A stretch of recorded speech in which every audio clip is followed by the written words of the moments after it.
Fire agencies, police agencies posting and tweeting about already seeing power outages and seeing power lines down in some streets. So obviously we need to be careful, and we're already hearing of power outages. Miami-Dade 4,150, in Broward County 7,150, and in Palm Beach County 1,000. But let's head over to Craig Setzer. It's been about 3 hours since that 11 a.m. advisory with the latest on Matthew. Anything new out there? So we may be seeing something that we're going to have to watch carefully. It may be a trend that is starting to develop, and in about 5 minutes we're going to talk with Dr. Rick Knabb at the National Hurricane Center once again.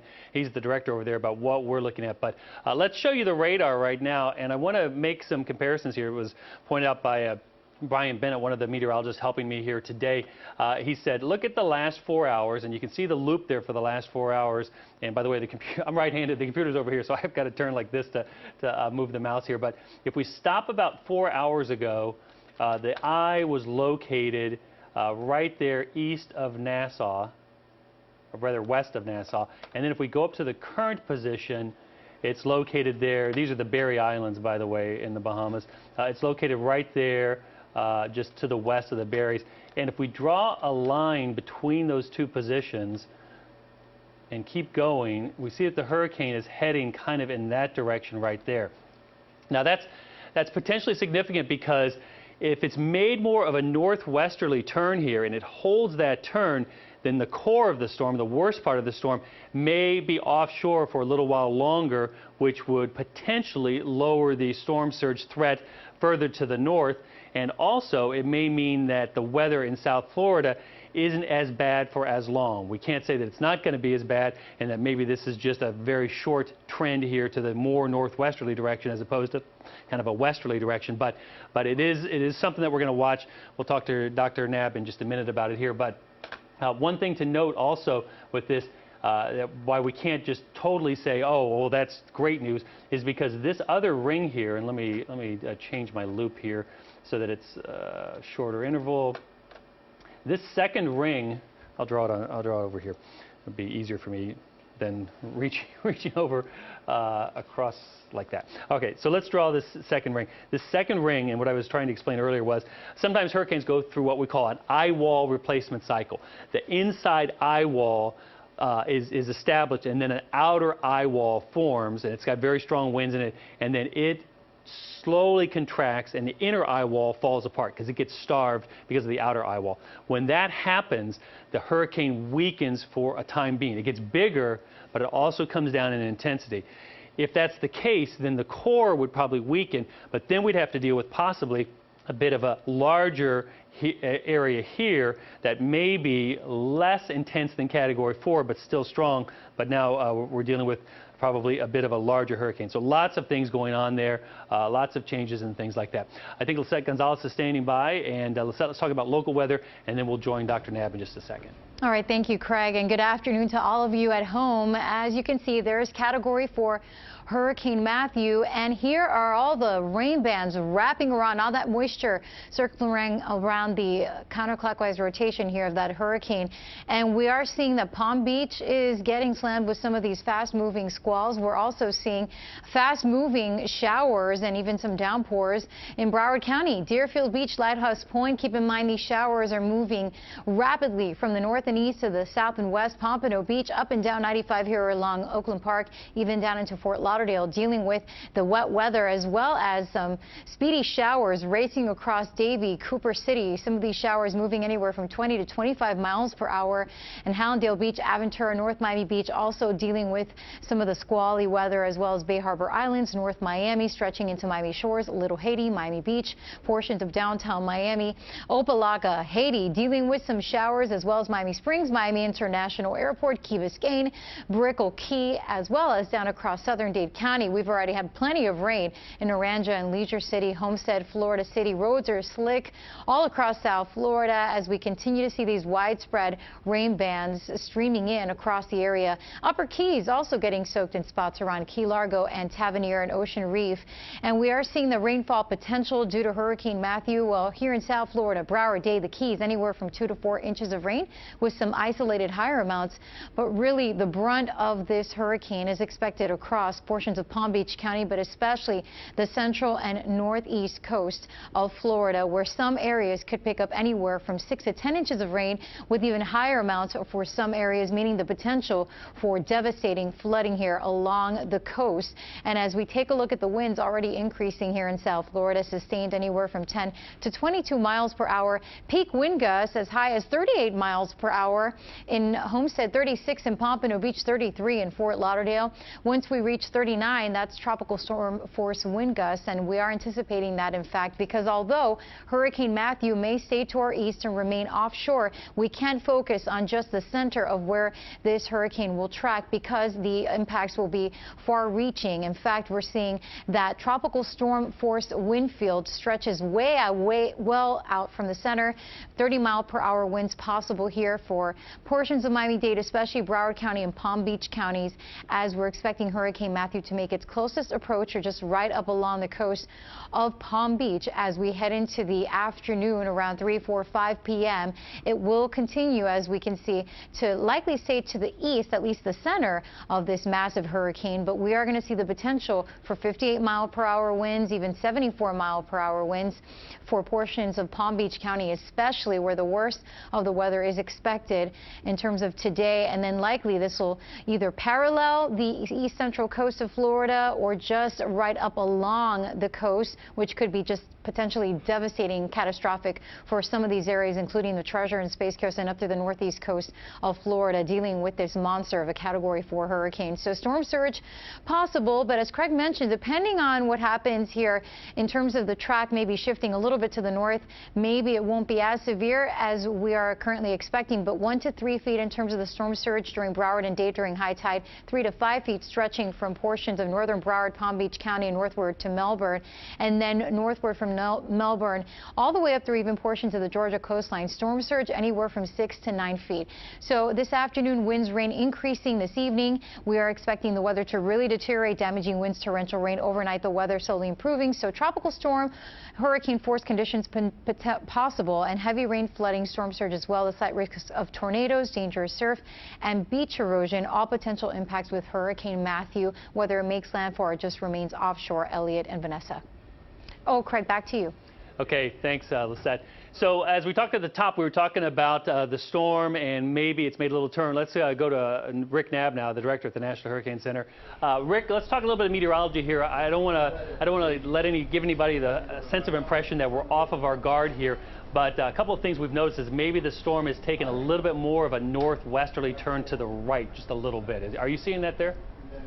Well, generally, if you look over the last many hours, the hurricane has generally been on track with what we've been forecasting with this northwestward motion, 12, 13, 14 miles an hour. And you can see wobbles left or right from now until when it comes closest to Broward County and the Palm Beach coastline. So there's not been a significant change in the direction that it's heading. And another thing I'm seeing on the radar, maybe you've looked at this as well, this very prominent band on the western half of the circulation, that's where hurricane force winds are almost certainly occurring. That's becoming more and more dominant, and look how far out that is on the western side of the hurricane. So if this hurricane takes a path something like this band is going to take something of a path like this. So the hurricane warning areas in Broward and Palm Beach County, let's not let our guard down about the potential for hurricane force winds, and that gust to 59 miles an hour at Fort Lauderdale Airport within the last several minutes is an indication of things to come.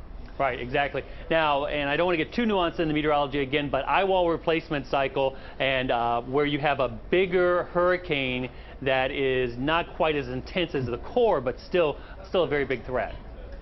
Yes, we don't know if this is going to happen. We can tend to observe them better than we can forecast them. But let's say, for example, this inner core of the hurricane were to deteriorate and this outer band were to become more dominant, basically replacing this eye wall with a new one that would be on a larger radius, a larger distance from the center. If that were to happen, then perhaps the wind speed, the maximum, would come down, but the size of the hurricane could then be larger. And let's say, what does that mean for you at home? Well, what that could mean, for example, example, on the Palm Beach coastline, that could bring hurricane force winds in a band like this coming onshore here, and something that is that large and broad might have a better chance of pushing some storm surge toward the coastline. So if that plays out, it doesn't mean good news if you see the maximum wind speeds come down. So let's still heed the evacuation instructions and the warnings that are out. Right, exactly. Okay, I think that was the point I wanted to get across, Rick, is that if we do see the wind speeds come down because of an eye wall replacement cycle, it doesn't mean that the danger is decreased.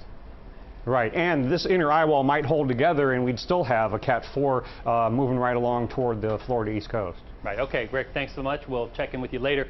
So Rick Knabb talking about what we were talking about here with that, the way that the hurricane looks right now, and also saying that this motion to the northwest is still within their forecast track. No big surprises there, but anything more towards the north would be some more severe impacts on Grand Bahama there, which is located where Freeport is located, unfortunately. But it looks like it may spare the core of the storm, at least for some time up the coast through central Florida along the Treasure Coast there.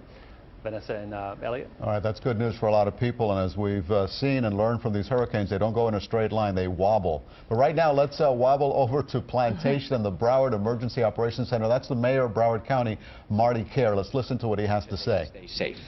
Now, first and foremost, even though Hurricane Matthew has shifted ever so slightly to the east, there's still a very big possibility that could shift again back west. And even if it doesn't, we are still going to get sustained tropical storm force winds here in Broward County in the coming hours.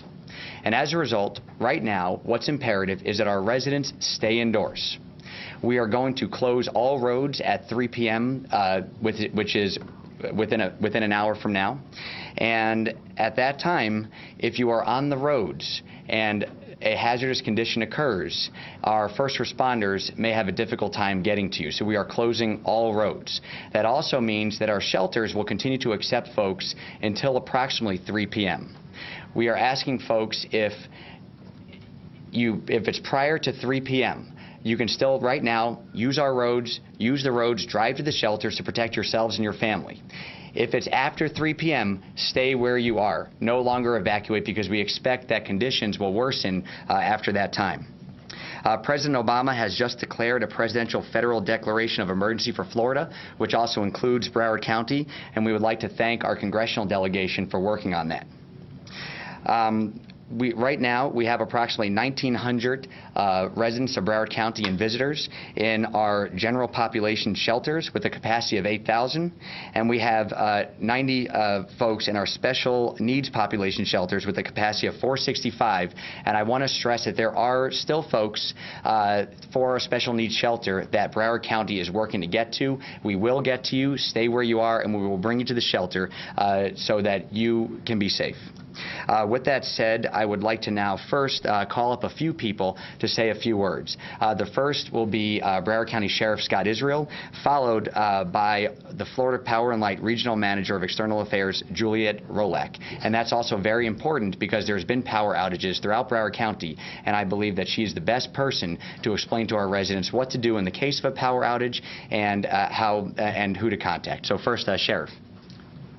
Thank you, Mayor. Good afternoon. And I, too, would like to thank the media for being a great partner and allowing us to get out these very important messages.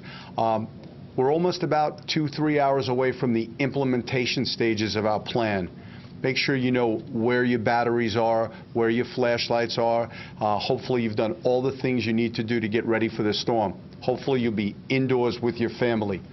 There's still a small window if you're in an area that needs to be evacuated or it's recommended to be evacuated. Please consider doing that. If it's predictable, it's preventable.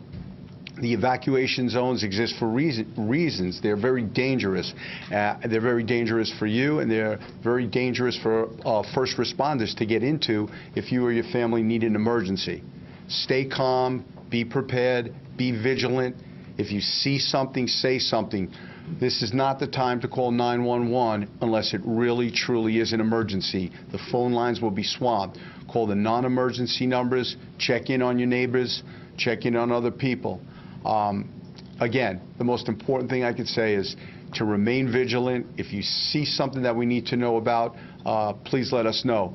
But as this storm worsens, Mayor, and as the winds increase and the rains come and the torrential downpours come, it's very hard for us to get to you. We're more than willing to go into harm's way if we need to. But if there's any chance for you to go to a place that's safer than where you're at now, please consider doing that. Godspeed to Broward County. BSO is very prepared and very trained and ready to undertake whatever challenges the storm brings to us. Thank you.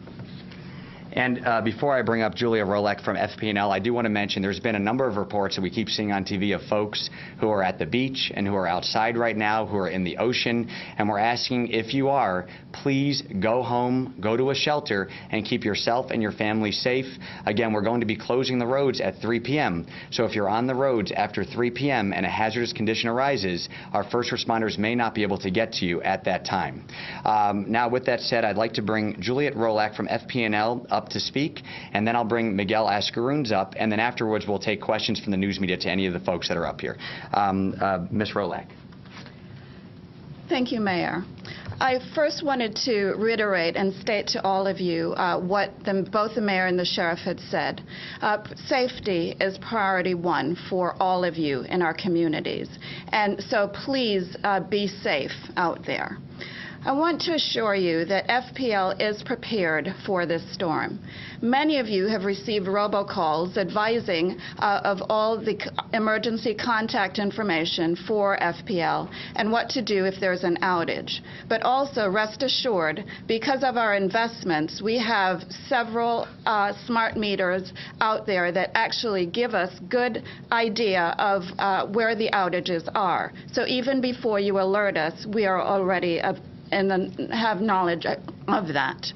That becomes important because we have deployed over 1,400 workers in Broward County alone to restore power. We have to let you know, unfortunately, that there will be outages.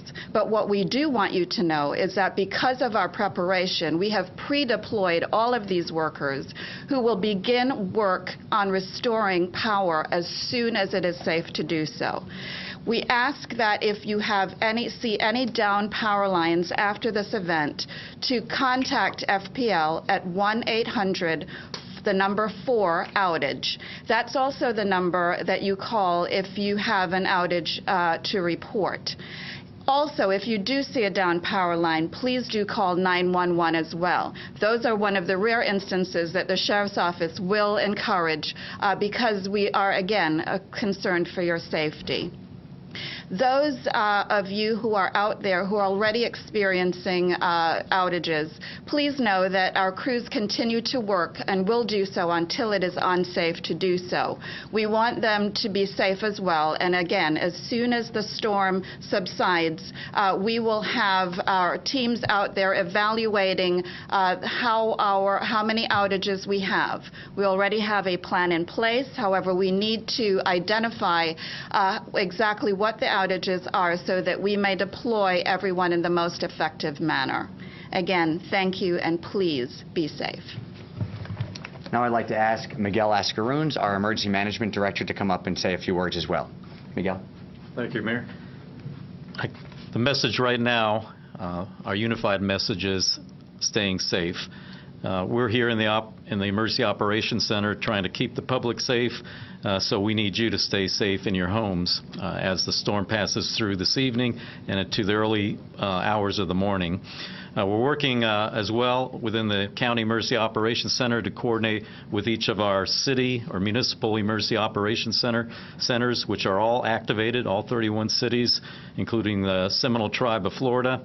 In the event they have any needs, we're here to support them. So once we hear any word from any of the cities that they have any issues with respect to power outages, down power lines, any type of emergencies, we'll get that into, of course, 911, but also some of that comes into the Emergency Operations Center here.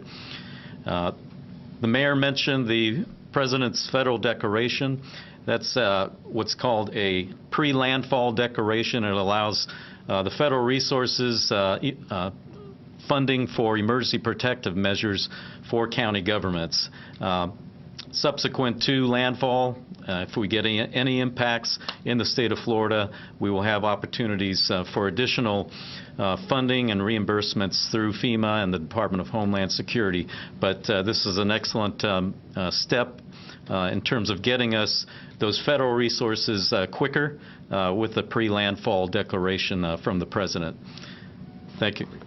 Well, thank you, and we'll take questions now, and I also want to let you know we do have Christopher Walton, the Director of Transit, if anybody has questions with regard to Broward County Transit. Is there any questions from any of the folks? Sure, Amy and then Brittany. Yeah, for FPL, we see on Twitter that you have 4,150 power outages in Broward. Can you describe where the bulk of those outages are in our county? Thank you for the question. I am not sure at this moment because that was a more recent announcement. However, I will be able to update you on that. But rest assured, we are aware of the outages, and we have deployed workers to continue to repair those. And those deployed workers, are they already in Broward right now? Absolutely. As I mentioned before, the 1,400 workers that we have are all pre-deployed in Broward, waiting for the storm. Brittany. As of noon, there were already hundreds of outages in South Florida, and it raises the question, what has FPL done since the last major hurricane to strengthen the grid? Thank you for that. So that's a reasonable question. And in power outages, when we have storm events with significant wind and rain, there will be outages. That cannot change. What does change is that FPL has replaced all of the wooden poles, most of them in our system, with concrete poles, which will withstand hurricane-force winds. In repairing and restoring power, that becomes very critical because we no longer have to replace poles, which is a very significant and time-consuming portion of restoration. So the restoration time will be significantly faster and more improved. So what percent of the poles in Broward are now concrete versus wood? I am not certain of the number of poles that are changed. However, I do know that Broward, we have been going through the installation for 2 of the 3 years for the planned installation. So I would, generally say that we are 2/3 of the way through, at a minimum, in replacing the poles in Broward County. Mr. Putney. Yeah, thanks, Mayor. Is there not a wind speed at which you do not deploy your crews, repair crews? What is it, like 37 miles per hour? What is 35, yes. Because at that point, we would determine that it is unsafe for the crew to be working in those kinds of wind conditions. Again, safety is priority 1, and we want them to be well so that when the winds do subside, that they can restore. Thank you for that. There was a tweet that said some areas with extended outages as we rebuild parts of the grid. Can you explain a little bit more about what that means to rebuild the grid during the storm or right after the storm? I'm not sure the source of that tweet. So I am not clear. I'm unable to answer that question as it's phrased. I'm not certain what that would mean. Again, I will look into that and try to get back to you. Just as a practical matter, if the line that connects to the person's house is down by a tree or something, does FPL deal with that, or is that the homeowner's problem? No, if the line is an FPL line, there are lines that do run rear of property that are FPL lines. If it is an FPL line, that absolutely will be managed by FPL. But in speaking to that, we do ask that during this time that no one really try, especially with wind, that there try to be no wind cutting of limbs near trees because when winds blow, the tree limbs may in fact hit our lines or touch our lines, which can actually conduct and cause issues for individuals, as well, of course, as having these branches loose. So we really strongly discourage that, any trees near lines. Will any homeowners see power restored before midnight? That is very difficult to say. Generally speaking, after the winds subside, this storm shows that there will be winds throughout tomorrow morning. Therefore, until again the crews are safe to return to work, we would not expect that any work can be done until that winds subside. Mr. Mayor, in your conversations with the Hurricane Center or other officials, have you got an idea now of when things might calm down a little bit? Now that we're seeing the storm get closer, is there any idea how long the major impact will last until things begin to subside? Sure. The last conference call we had was, I believe, about 2 hours ago or so. Yes. And please tell me if I'm mistaken, Miguel, but the storm has slowed down somewhat, meaning that it's taken a little bit longer to get here than we had anticipated. We have already started seeing, from my understand, tropical storm force wind gusts throughout Broward County, and that'll continue. And I think it was predicted that around 4 or 5 o'clock, those winds will be sustained. The storm is slow, and it's predicted that these winds will last until tomorrow sometime. About 3 a.m. About 3 a.m. Definitely. Sheriff Israel, are your firefighters and deputies on an Alpha Bravo 12 on, 12 off kind of shift? Explain how they're being assigned. Sure. Well, let me start with the firefighters. Our firefighters work from 8 a.m. to the following day at 8 a.m. So it worked out perfect for us with the storm there. So the next shift will come in as they're supposed to come in, and it'll be a little bit enhanced and a little bit beefed up depending on what type of damage we have and what their responsibilities are. So we're perfectly in line with the firefighters. Our police, we work 12-hour shifts for most of our districts. They usually work from 6 in the morning till 6 at night. We're probably going to, or we are going to start bringing in the next shift at around 4 or 4:30 today, so they could drive in. It'll be a little rainy, a little windy, but they'll be driving in. The others will be able to go home, and they'll work until the conclusion of the storm.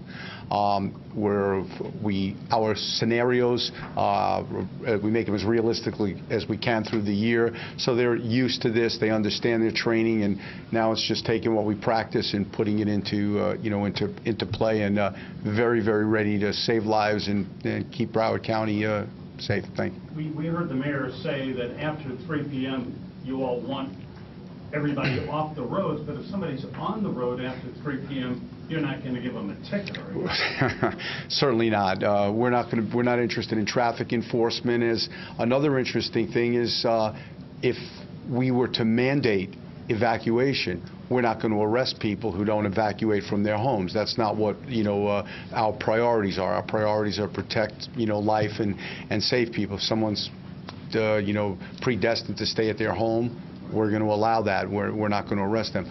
But the most important message, Michael, that I'm trying to get out to the public is the longer you wait, and if you go outside and the wind becomes, that 50, 60, 70 miles an hour, and the roads become impenetrable, it's harder for us to do our job, and our leaders will make decisions on a risk versus benefit, and can we get to those people in a safe manner? Because if we can't help people, we can't get there.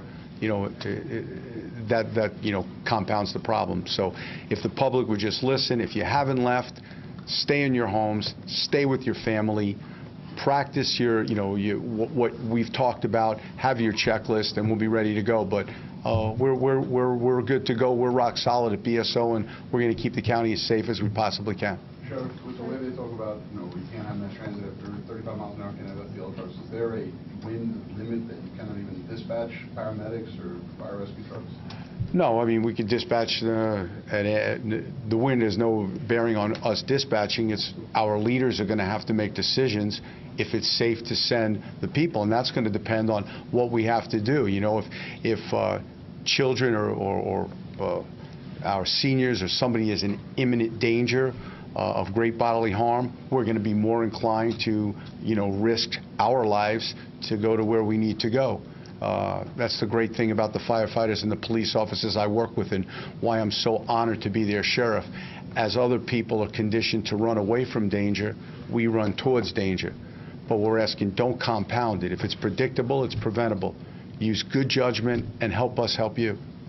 And which cities told residents to still put out bulk trash and then didn't pick up? And how concerned are you that we now have projectiles still out on lawn? Well, it was my understanding there were a few cities out west. I don't specifically want to name a few names. I know, for example, the town of Davie. I will, I guess, name a couple names. The town of Davie a few days ago did have bulk trash, and I believe that in some areas of Davie the bulk trash wasn't picked up.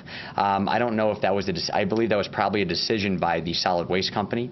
I've also heard from residents that Plantation might be the case as well, and some other cities. What I've heard is that some of these solid waste companies have suspended service, and so there are folks that have bulk trash out in their front yard, and what we've been asking them is to please secure that or bring it inside, because what happens when you have a wind event, those become projectiles, and that's where the danger comes.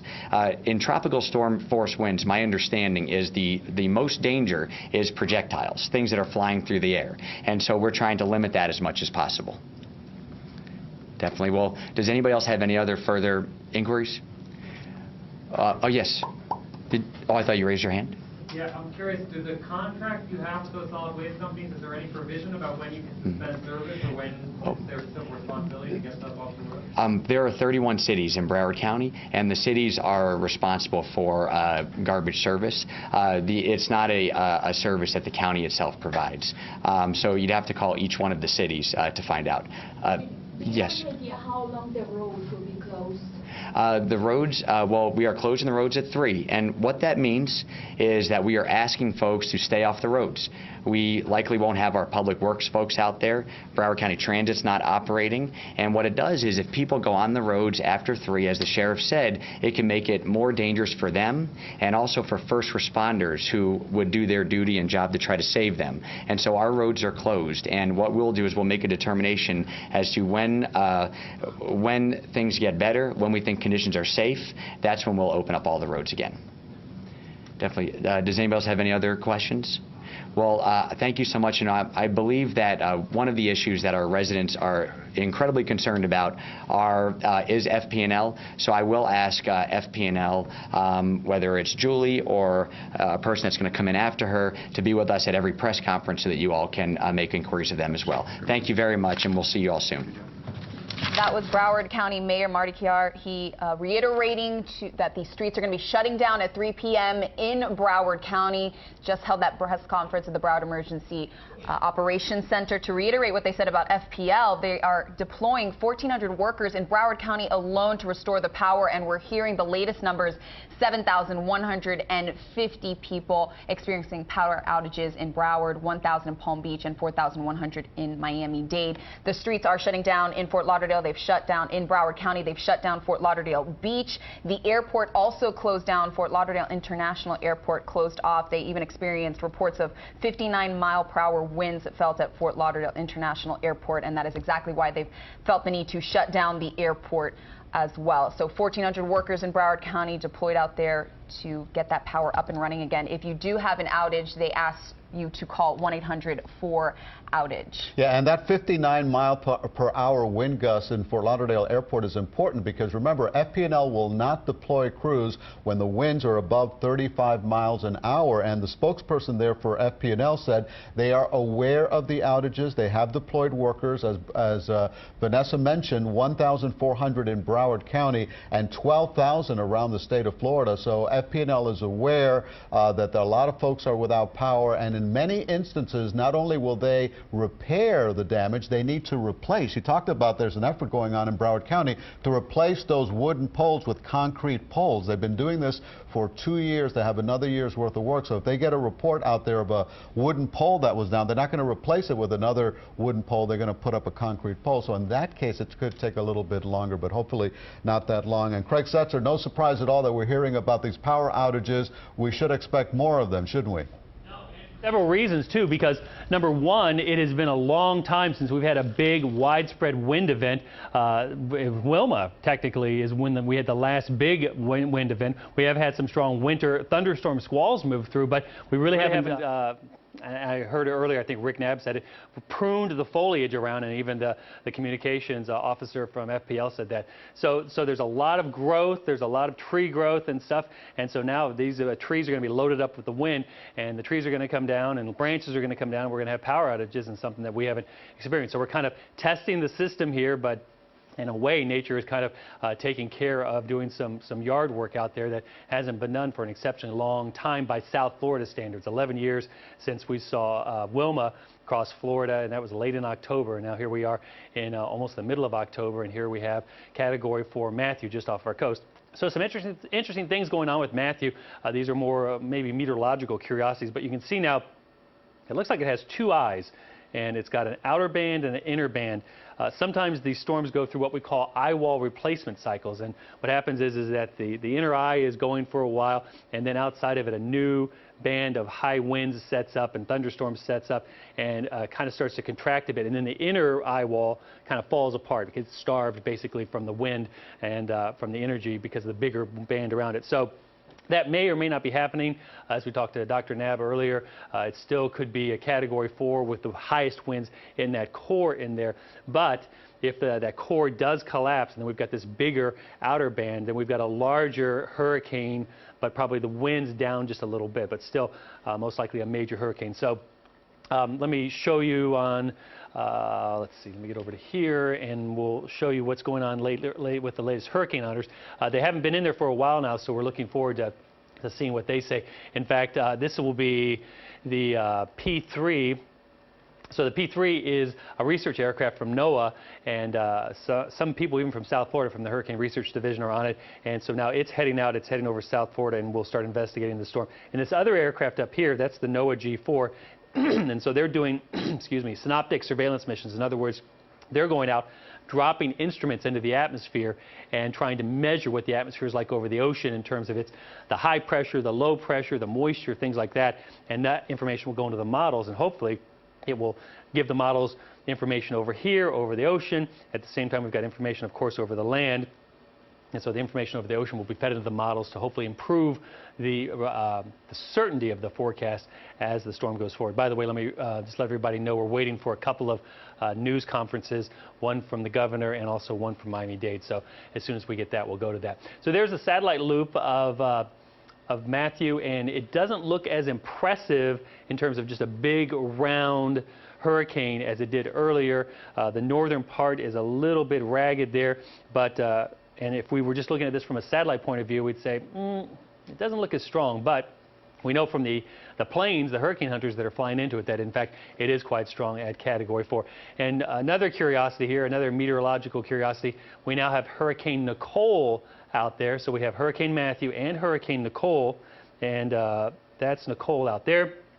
Nicole is forecast to move slowly to the north and could impact Bermuda, but we're not going to worry about Nicole. And then, of course, everybody's seen the models that show Matthew doing something like that, kind of tying a nice bow there. The models that do show it coming back, they show the intensity being very, very weak, maybe a tropical depression. So let's get through the first episode of Matthew before we have to deal with another episode of Matthew. And I think my co-anchors, Rick and Rudabeh, are joining me now. And afternoon, guys. Your drive-in, how was it today? It was okay. We've been here for quite a while. We've just been all monitoring everything and keeping track of the changes and tracking the hurricane. So it was okay for me. How about you? Yeah, it was okay. As you know, Craig, the weather up in Broward started to get windy at around 10 o'clock or so this morning. I wanted to make sure all the last things that were outside of the house were brought in, and so that's all done. And then I headed on into work, and the roads were pretty empty, which is a good sign, I think, that people are listening to the warnings. So thanks very much for the update, Craig. We'll talk with you in a little bit. Nicole, don't talk about Nicole. Let's get through Matthew first before we start getting into details about Nicole. And let's talk about Matthew and how it's affecting a little bit further up the coast from us, Juno Beach, and that's where CBS 4's Ted Scouten is standing by with a report on how things are there. Ted. Hi, Rick and Rudabeh. Well, right now we're getting, the wind is picking up again. We've had those little bands that have moved through. We've had, I'd say, two big ones that have come through where the wind has been heavier as it pushes through, and we've gotten a good amount of rain, but those were really pretty short. Let me give you a look outside of over here at the ocean. You can see the waves obviously whipped up out here right now. You have a lot of wind that's pushing those waves. Of course, one of the big concerns always when you're on the beach or next to the ocean is storm surge.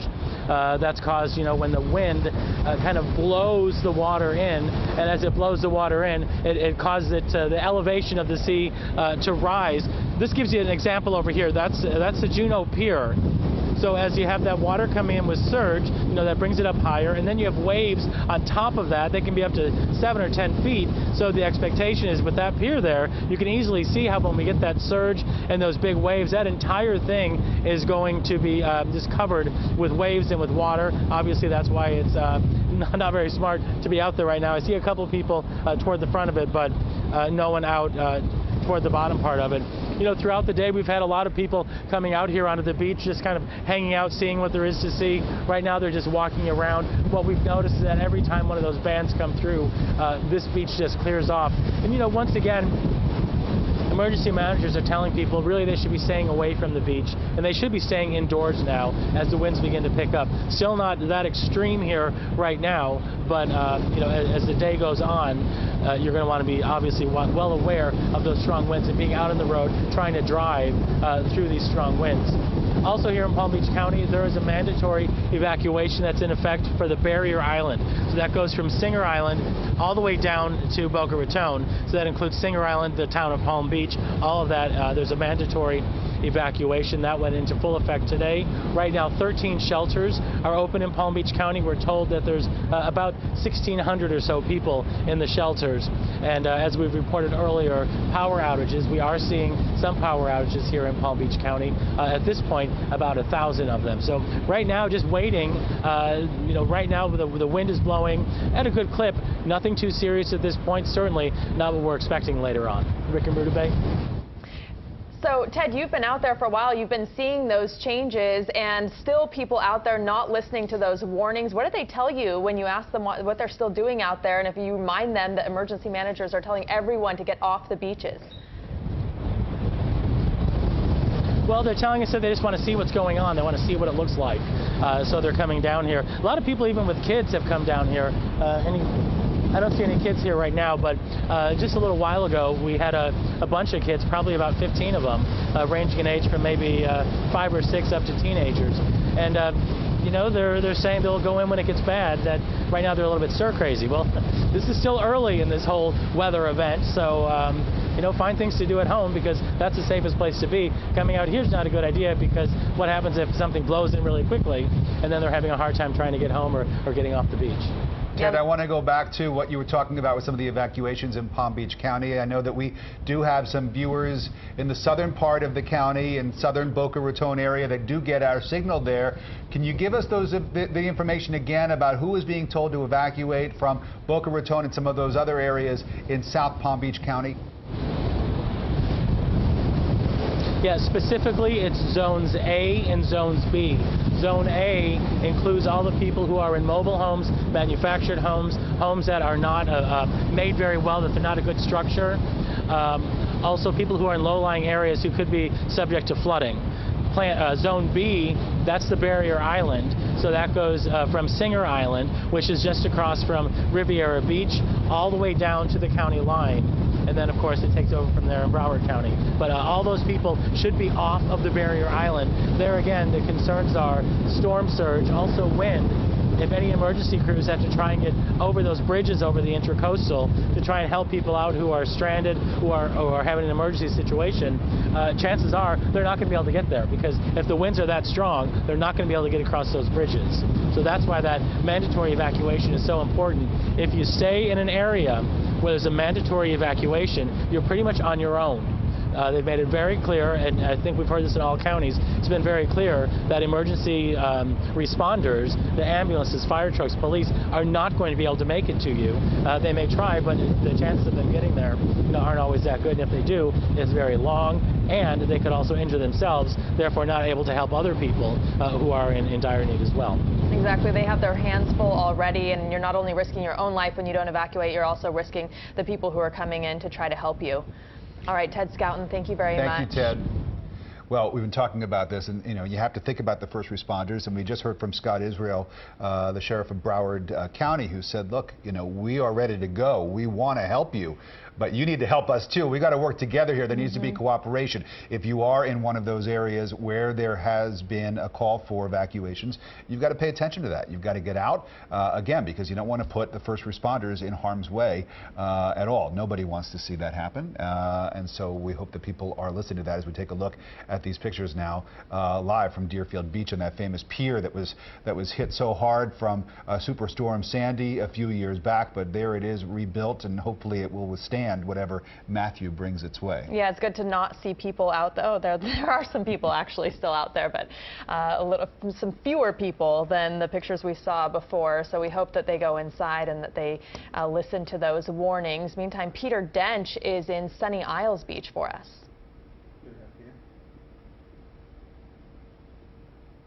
Amid the rain here, the waves pounding the pier here on Sunny Isles Beach are a source of curiosity with people coming out here. A number of people just wanted to come out and see what was going on as the storm approaches. With me right now, George Pavone. What brought you out here, George, with your children? Curiosity, you know. My girls have never been in a hurricane, so they're, yeah, let's go check it out. What do you think when you see it so far? When you look over to the waves here at the pier, any sense of urgency with the storm? Well, it seems a little bit, it's picking up a little bit. So in a few minutes, we'll head back home. We just came out here just to have a good time and see what's coming at us. Any worries about this storm on your part, your family's part? I grew up down here, so I've seen many hurricanes, but you always have to keep, you know, a little worried. So we'll see what happens, but it's a good time right now, a little curiosity. They've never been in one, so we'll see. Okay, very, very good. Thank you very much. Also with us right now, Chief of Police Fred Moss. You've been chief here for 18 years. I have. And you remember Wilma? Of course. Tell me what you're doing that you did during Wilma. I see that you have the police line up here and you're not allowing anybody to go on the beach. That's true. As the squalls come in about every half hour now, it's very, very perilous because the winds are picking up. There's a danger of flying missiles either coming off of a balcony if someone has forgotten to secure their stuff, if a sign breaks loose. Our main focus is to keep people out of the water. We know that there's people who want to come out and curiosity seekers. They want to get their photographs of people that are either on the beach or really Mother Nature at its fiercest with the waters. Taking a look at this, Chief, if we could walk down closer to the water here, people are staying out. They're obeying you. This has been shut down since last night. People are being very careful. They are.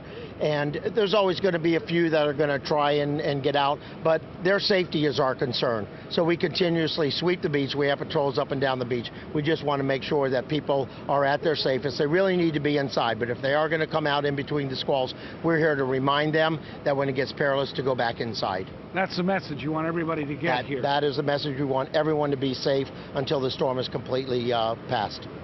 Okay, Chief, thank you very much. And that's the message here in Sunny Isles Beach as the surf continues to build, as the waves pummel the pier. In Sunny Isles Beach, Peter Dench, CBS 4 News. All right, Peter, thanks very much. Interesting you see that police tape that's there to try to dissuade people from going out any further. On the right-hand side of your screen is a podium in St. Augustine, Florida, St. Johns County, and in any moment from now, we're going to hear from Governor Rick Scott, who will be holding a briefing giving us an update on preparations here in the state. And we know that there has been a declaration, a disaster declaration, which is going to help with getting federal help to come in even before landfall, before the storm makes landfall. So the governor, I'm sure, will be talking about that and other efforts that he and other state officials are making in order to try to keep everybody safe here in South Florida and all over, up and down the east coast of the state. Yeah, and those state officials have been vigilant in constantly bringing us updates and giving us press conferences and briefings so that we are able to pass that information along to everyone who still has power, who is watching. But as you heard him talk about before, there will be power outages. Expect your power to go out. He also also said, you know, this is a deadly storm. It's already killed more than 100 people in Haiti. It's something we really need to take seriously. So he just keeps warning everyone to keep listening and bringing us the latest numbers and the latest storm track and the preparedness as it comes. Well, speaking of the latest storm track, let's take a look at that now and talk to Chief Meteorologist Craig Setzer. Pretty ominous looking skies over Miami, and we've been looking further up the county and Sunny Isles Beach and then up into Palm Beach County, and pretty much the same all around, right, Craig? Yeah, pretty ominous looking skies, pretty much of what we think of when we think of a hurricane out there. The hurricane, kind of the clouds moving really, really quickly by, and there is the hurricane right now. Now here is Bimini. A lot of folks know Bimini because a lot of boaters will head over to Bimini, cross the Gulf Stream, and there was a fear. So I was talking to some of the folks on Bimini last night, and there was a fear that if the core of the storm went right over Bimini, the storm surge would be so high that it would overwash much of the island and wash out many of the resorts there. This may be a little bit of good news for Bimini in that it looks like the core, that part right there, is going to pass to the east of Bimini. Now this band right here has some very, very strong winds in it, so there is going to be some storm surge and some overwash over Bimini there, which is a very, very low lying, just piece of sand out there in the Atlantic. But the core now passing to the east of Bimini, certainly good news. Unfortunately, the next island up here is Grand Bahama.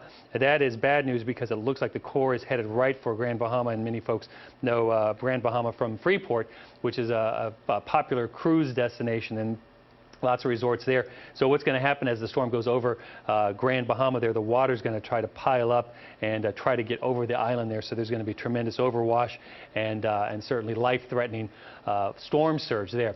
And so the distinction here between storm surge and flooding, like flash flooding or rainfall flooding, is that we typically think of flooding as something that from the rain, occurs from the rain. But in this case, because the hurricane is pushing the ocean literally, we get the storm surge flooding, which is salt water, ocean water coming up, and we call how far it runs up inundation. So how far that storm surge gets inland is inundation. So let's take a look at the latest advisory. This is the 2 o'clock position and update. Really no changes. We won't see any track changes until we get later on into the day here at 5 o'clock when the new advisory comes out. But as of 2 o'clock, it was Category 4. And remember yesterday we were talking about this all-important 325 number right there. That number is the heading on a compass that the storm is heading. So if we think of this as 360, there's 90, and there's 180, and it's moving about 325. So Rick and Ruta Bay, that number hasn't gotten any lower, and we consider that good news. All right, Craig, thank you.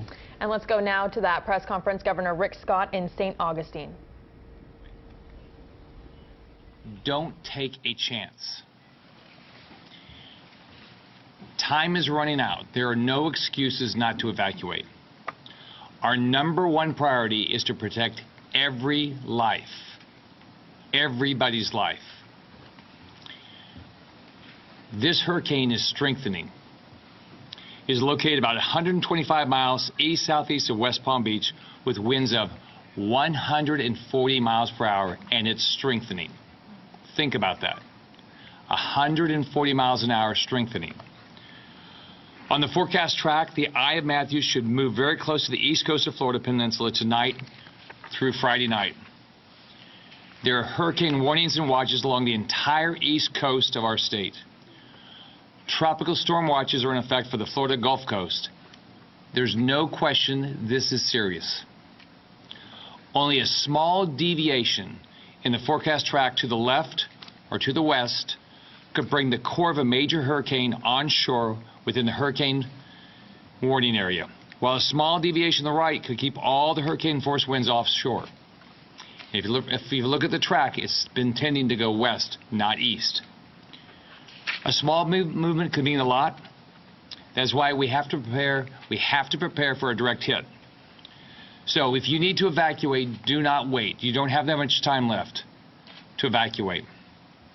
And think about it. The longer you wait to evacuate, there's other people who are going to wait, and that's when our highways are going to get clogged. That's when our gas stations are going to probably have problems with making sure they have enough fuel.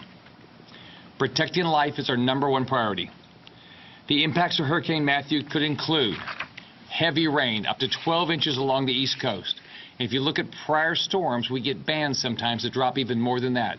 And when you have that much rain, what do? You get flash flooding. strong rip currents, beach erosion, the risk of tornadoes, hurricane force winds, storm surge. Think about this, 9 feet of storm surge. And on top of that, we have waves on top of the storm surge. So 9 feet. That's over our heads. Do not surf. Do not go on the beach. No one should be on our beaches. Indian River County, all the way to the Florida-Georgia line, will have winds exceeding 100 miles per hour. As of now, Volusia and Brevard will have the highest wind strength. That's the projection now, but these things change. Inland counties like Seminole and Orange will also have hurricane force winds. And remember, these are all projections subject to change. We are preparing for the worst, we're hoping for the best, and no one should take a chance. No one should be taking a chance. Yesterday, I asked the President for additional fuel, water, and tarps, which FEMA approved today.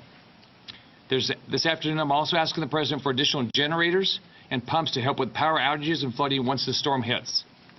We're going to have power outages. We're going to have a lot of power outages. And it's not going to come back on in one day.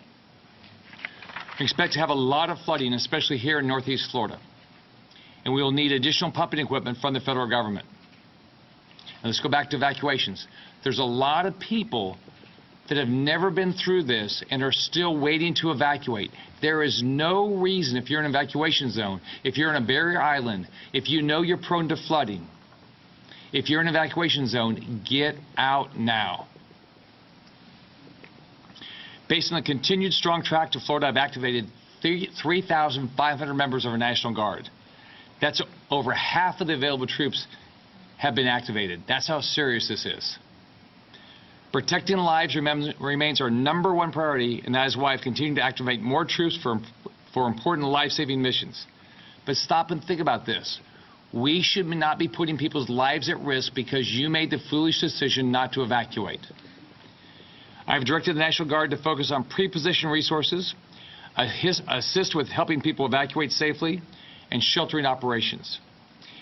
In the immediate aftermath of the storm, they will be involved in recovery efforts, including search and rescue missions. The Florida Fish and Wildlife Conservation Commission also has high water vehicles pre-positioned across the state to help with these efforts. Around 1.5 million people are under evacuation orders. 1.5 million people. More areas are being mandated to evacuate right now. Please check with your local government, your mayors, your sheriffs, or your local news if you're unsure. Last night I suspended all tolls in the affected areas of the state. This includes the entire Florida Turnpike, Alligator Alley, Central Florida Expressway Authority, and the Miami-Dade Expressway Authority. There's no reason not to evacuate based on worrying about whether you're going to have to pay a toll or whether there's going to be a problem with the evacuation zone. We're going to do everything we can to keep these roads clear. If you're on the East Coast, you're going to lose power. Millions are going to lose power. Utilities companies are going to do all they can to turn power on, and I've been talking to them, but you're going to lose power. Go inland to a friend's house, go to a shelter, find an accommodation. Partners like Airbnb are making rooms available for free. You can go to Visit Florida and Expedia for listings of open hotels. Hotels are filling up quickly all over the state. As the storm approaches, you need to go to a shelter. Your safety, not comfort, is the most important thing. The shelter might not be the most desirable place to be, but it's safer than many homes. If you live on the West Coast, call friends on the impacted areas and offer them a place to stay. More than 3,000 people are already in shelters across Florida. As of last night, there were 58 shelters open. Today, there are more than 80 have been opened, and the number will continue to increase, and we'll continue to increase shelters as they're needed. I know you don't want to sit in a shelter, nobody does, but it might be the safest place. It might be the difference between life and death. I-10 westbound out of Jacksonville is experiencing congestion, but continues to move. In addition to DOT deploying extra road rangers and wrecker crews, DOT and Highway Safety are working together to direct motorists to alternate westbound routes, including US 90 and State Road 228. but we're going to do everything we can to make sure any bottlenecks get cleared up as quickly as possible. We have called in extra people from Highway Safety. They will be out there, more road rangers and DOT, and we're monitoring all the evacuation routes. Every one of them is being monitored right now. As of now, all flights have been canceled from Orlando Sanford International Airport and Fort Lauderdale Hollywood Airport. Flights will be canceled after 8 p.m. tonight at Orlando International Airport. If you're concerned about safe routes, please visit fl511.com, fl511.com. You can see traffic patterns and accidents. Anything you need to pick the best route, you can find on fl511.com. No excuses. Get out. Floridians and visitors can go to floridaevacuates.com or download the Florida Evacuates app to enter their location and see shelters available in their area. I have directed the Department of Transportation to send fuel resources to the gas stations on Alligator Alley. There were reported issues there. We're going to start seeing fuel shortages at specific gas stations, but we have plenty of fuel in the state right now, and we'll get fuel around the state as quickly as we can. So on the Alligator Alley issue, we've already resolved that issue. But individual gas stations are going to start having shortages, and we'll do everything we can to get them fuel. The current fuel supply in the state will last for 8 days, assuming every port's closed. So we have 8 days of fuel.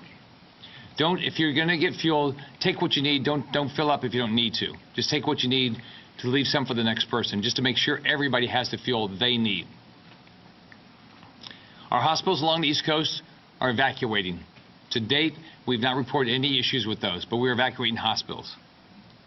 You can text FL Prepares, one word, FL Prepares, to 888-777 for updates from the State Emergency Response Team. FL Prepares at 888-777. This will send you life-saving information. If you know somebody's making a bad decision, call them. Don't let somebody pester them. Do everything you can. Be a pain in the rear. If you know anybody that's making a bad decision, if you have a family member, if you have a friend, pester them to get out and evacuate.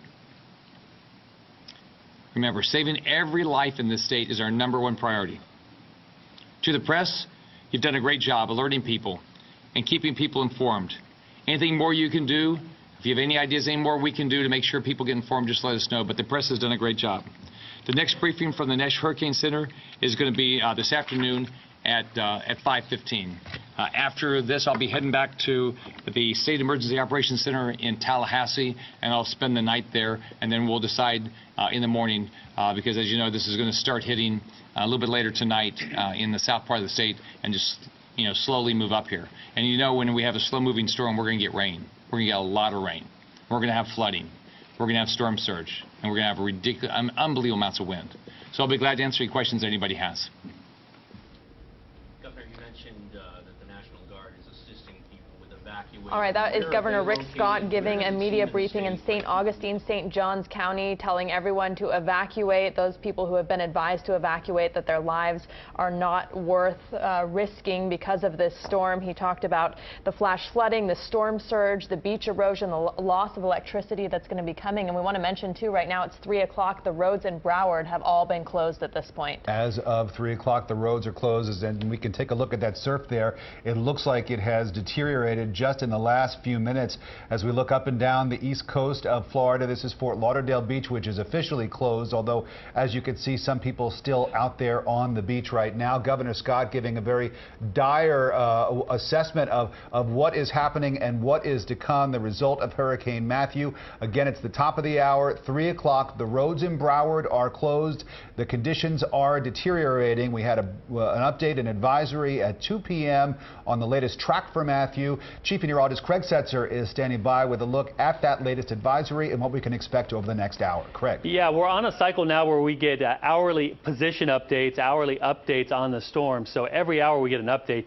The whole advisory package, the next one comes out at 5 o'clock. So that's when we'll get any updates on the track or anything like that. But at this point, with respect to South Florida, any changes in the track will have minimal effects on the weather that we're receiving now or are going to receive as we go through the evening, because really the track kind of is just paralleling the coast right now and then moving on up. So there is Matthew there, you can see on the radar, and a very interesting thing continues to unfold here, and it looks like what we call concentric eye walls, which basically means there's, oops, let me use a line to draw. Concentric eye walls, which means basically there's one eye wall, a big eye wall, and there's a little eye wall, and so both of these eye walls have the highest winds, although the very highest winds are probably in that inner eye wall, at least for the time being. There is a NOAA aircraft on its way to investigate. It's flown just over the southern part of Florida and is now making its first inbound approach to see what's going on, and so we'll get reports of the wind there, we'll get reports of the wind there, and just because there's this what we call moat, like a moat around a castle, just because there's this moat there, it doesn't mean that there's not wind there. There's just not a lot of precipitation in that part of the hurricane. Let's take a look at the 3 o'clock update. Here it is, and the coordinates now 25.8 north, 78.3 west. And that 25 is significant there because South Florida sits at around 26 degrees, so it is just about due east of us, but because it's moving in this direction, it is still getting gradually closer to us. So just because it's due east of us doesn't mean that it's at its closest approach yet. That's going to occur a little bit later on this evening, most likely between about 8 and midnight. That's also when we're expecting the worst weather here. Also, the movement, that hasn't changed much. Remember yesterday we were talking about how that 325, that was important because if that number went down, that meant that the storm was going a little bit more to the left.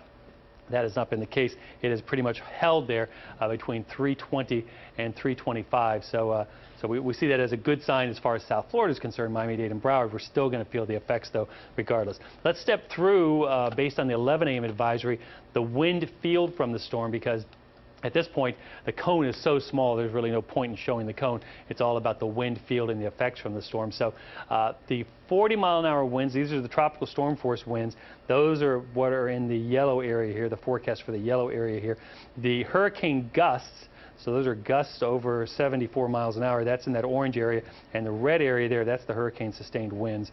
And you can see how it spreads just about to the east coast of Florida. In fact, let me show you this. This is our weather bug sites here, and this Bahama reading there, that was at NASA. That was at 7:30 this morning, and then the instrument failed. So it failed at 103 miles an hour, the wind gust there in Nassau. Grand Bahama, which is on the very west end of Grand Bahama, they've had a wind gust now to 61. That was very recent. Fowey Rocks, this is 8 miles southeast of Key Biscayne. That has had a wind gust of, maybe it's 3 miles southeast of Key Biscayne. Southeast of Key Biscayne, that's had a wind gust of 56 miles an hour. And at Miami Senior High in South Miami-Dade, a wind gust to 48, 49 miles an hour. So lots of wind gusts there. And the west end, by the way, is that part right there on Grand Bahama. So let's move forward into time here. Here we are at 3 o'clock. Let's go to 4 o'clock. 5 o'clock, 6 o'clock, and you can see the winds continue to increase throughout South Florida as the wind field gets closer and closer. And now as we go further into time here, 7 o'clock, 8 o'clock, and so the storm is really now at its closest approach to South Florida. And so these rain bands that are coming out, they're going to be rather strong with very high wind gusts. And the thinking is that the highest winds will be north and east of our viewing area. So Palm Beach County certainly, but then north and east Broward will see very strong winds in the 60 to 70 mile an hour range. Could see some higher gusts. 50 to 60 in southern Broward, 40 to 50 in North Miami-Dade, 30 to 40 in Central and South Dade, and 20 in far South Dade in the Keys, 20 to 30, I should say. And there will be wind gusts, though, that'll be higher than that. So that's the thinking on the sustained winds. And then let's go on into about 8 p.m., 9 p.m., 10 p.m. So still the worst of the weather of us over South Florida, Dade and Broward. And then it starts to pull away. The storm begins to head slowly to the north. And so by midnight, the weather is at its worst and starting to improve a little bit. And then here we are, 2 a.m., 3 a.m., 4 a.m. Clearly, it's getting much, much worse to our north, up through the Treasure Coast, towards the Space Coast. But our weather now, the winds are starting to come down a little bit. The squalls are starting to decrease a little bit. And then by 6 a.m. tomorrow, 7 a.m. Near Melbourne, on that forecast track, and then by 8, 9 a.m. it's over the Cape there, and certainly producing potentially just an enormous storm surge, because it'll be moving right along the coast as a strong storm piling the water up there. So some of the things we're watching here as we go through the evening, but we're not done with the storm by any means. Just because it's off our shore now and kind of moving along the coast, the worst for us, in a relative sense, is still yet to come. Rick and Rudabeh. I know you had been watching Andros yesterday and the past couple days as kind of a marker. Can you explain how you use those land markers? Right. So a lot of times as we go through a storm, and let me put the radar back up here, and we'll show you Andros there. So, and let me give you a longer satellite radar loop here so we can see where it passed Andros too. So a lot of times what we look at is, let me punch up weather be full, there we go. So a lot of times what we look at is just a point, a map point, so that the viewers at home, so everybody can watch and see how it's going, the storm is going. And so in this case, we said, well, Andros is going to be a consideration because we know if it passes south of Andros and then it makes the turn, it's going to come very, very close to South Florida. We know that if it passes in the middle of Andros, it still will come close to us, but more likely the core will go just to our north. And we said if it goes north of Andros, then the worst of it will most likely go to the north. Mayor Jimenez is standing by right now. Let's go to Miami-Dade County Mayor. Signed an emergency declaration today that will help cut down on the federal red tape for any reimbursements that we incur here in Miami-Dade due to Hurricane Matthew. We're now tracking a Category 4 hurricane, a very powerful, very dangerous storm. And while the track has shifted a little bit to the east, which is good for Miami-Dade, we're still anticipating to start getting sustained tropical force winds here starting at around 3 o'clock. The eye is passing north of Andros right now, and it's estimated that it's going to get closer to Miami-Dade. The sustained tropical force winds will be starting now and probably last through midnight. And so we could experience some damage to roofs and sidings and porch and awnings. And so please, if you could, look for your property, make sure that it's safe and secure. We will continue running pickups at the designated evacuation bus sites until sustained speeds reach 39 miles an hour. Which at that time that we will cease those operations. Regular transit service has been suspended until further notice. We have about 600 evacuees in 5 of our shelters throughout Miami-Dade County. 311 will be open until further notice. And since 7 o'clock this morning, 311 has answered close to 8,000 calls. As of 2 p.m., about 17,000 customers in Miami-Dade County had lost power. FPL has restored power to about 9,500 of them.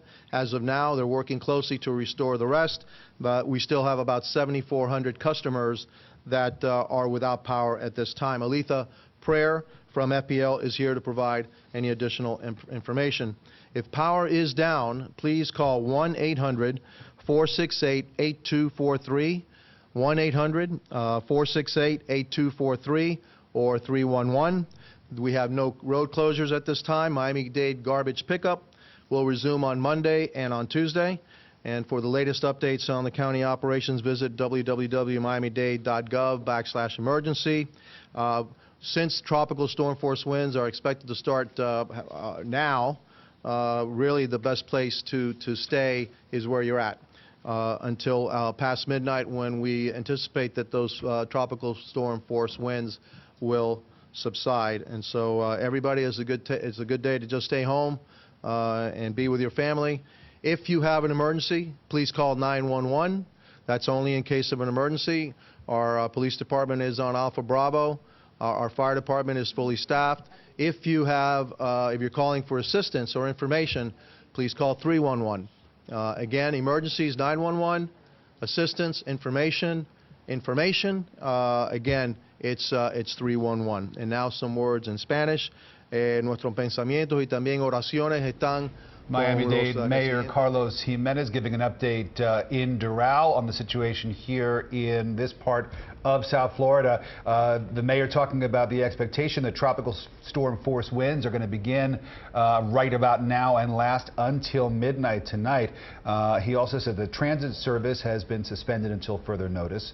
And he wanted to stress that if you have any emergencies, you call 911. If you have any questions or you need to request any assistance, you call 311. And the 311 call center taking quite a few calls today. According to Mayor Jimenez, 8,000 have come in. Now, there have been power outages. We heard from Governor Scott at the top of the hour that there were going to be power outages, especially if you live along the coast, and that is the case in Miami-Dade. So far, almost 17,000 customers have been affected. Of those customers affected, about 9,500 people have gotten their power turned back on by FPNL, but there are still about 7,400 people who are still without power in Miami-Dade. And we've heard from FPNL officials that if they can go out safely and work on the lines, that they have workers on standby ready to do that, but the conditions have to be safe enough for them to go out and do that. So they are working very hard on those power outages, and we're getting reports of a lot more customers, many more customers in Broward County who have been affected by this. So far, about 6,700 customers in Broward have had their power restored. But still some issues there as well, as we keep an eye and take a look at the skies and the marinas. It's amazing to see so many boats there still in the water. You hope that they're all safe and sound, and that everybody is paying attention to all the warnings. Yeah, and the mayor also made a point to tell everyone, make sure your roofs and all of the property outside the awnings are reinforced, because he is expecting damage there. No road closures at this point in Miami-Dade County, but now it's 3:13. All of the roads in Broward have been closed since the top of the hour, and that's where we find Joan Murray. She's in Deerfield Beach. Joan. Well, you know, they kept talking about that sort of magical hour, the time when we'd start really feeling the effects of the storm. And they said about 3 p.m. I have to say it was spot on, because just about 3 o'clock, that's when we really started to feel one of the bands coming in. So we are at the Deerfield Beach Pier. This is the northernmost end of Broward County, and where we expected to see the high winds. And what is changed from the last hour, a lot more rain, a lot more steady rain, and that has driven a lot of people in off the beach all morning and the afternoon. We've been seeing people come here. They just wanted to check out the storm. They've headed out, dipped their toes in the ocean, have not been going in, which is a good thing. Emergency management officials and the governor, everybody warning people, please do not go in the water. You can see how the waves have been picking up. Every now and then you'll see them really crashing against the landmark Deerfield Beach Pier here. That pier has taken a battering in past storms. Seems to be doing okay now, but take a look at that. Just the intensity of those waves. We've been seeing swells 5 feet, 7 feet crashing sustained over that pier. Nobody out on the pier, and as we look down by the water's edge again, most of the people have gone.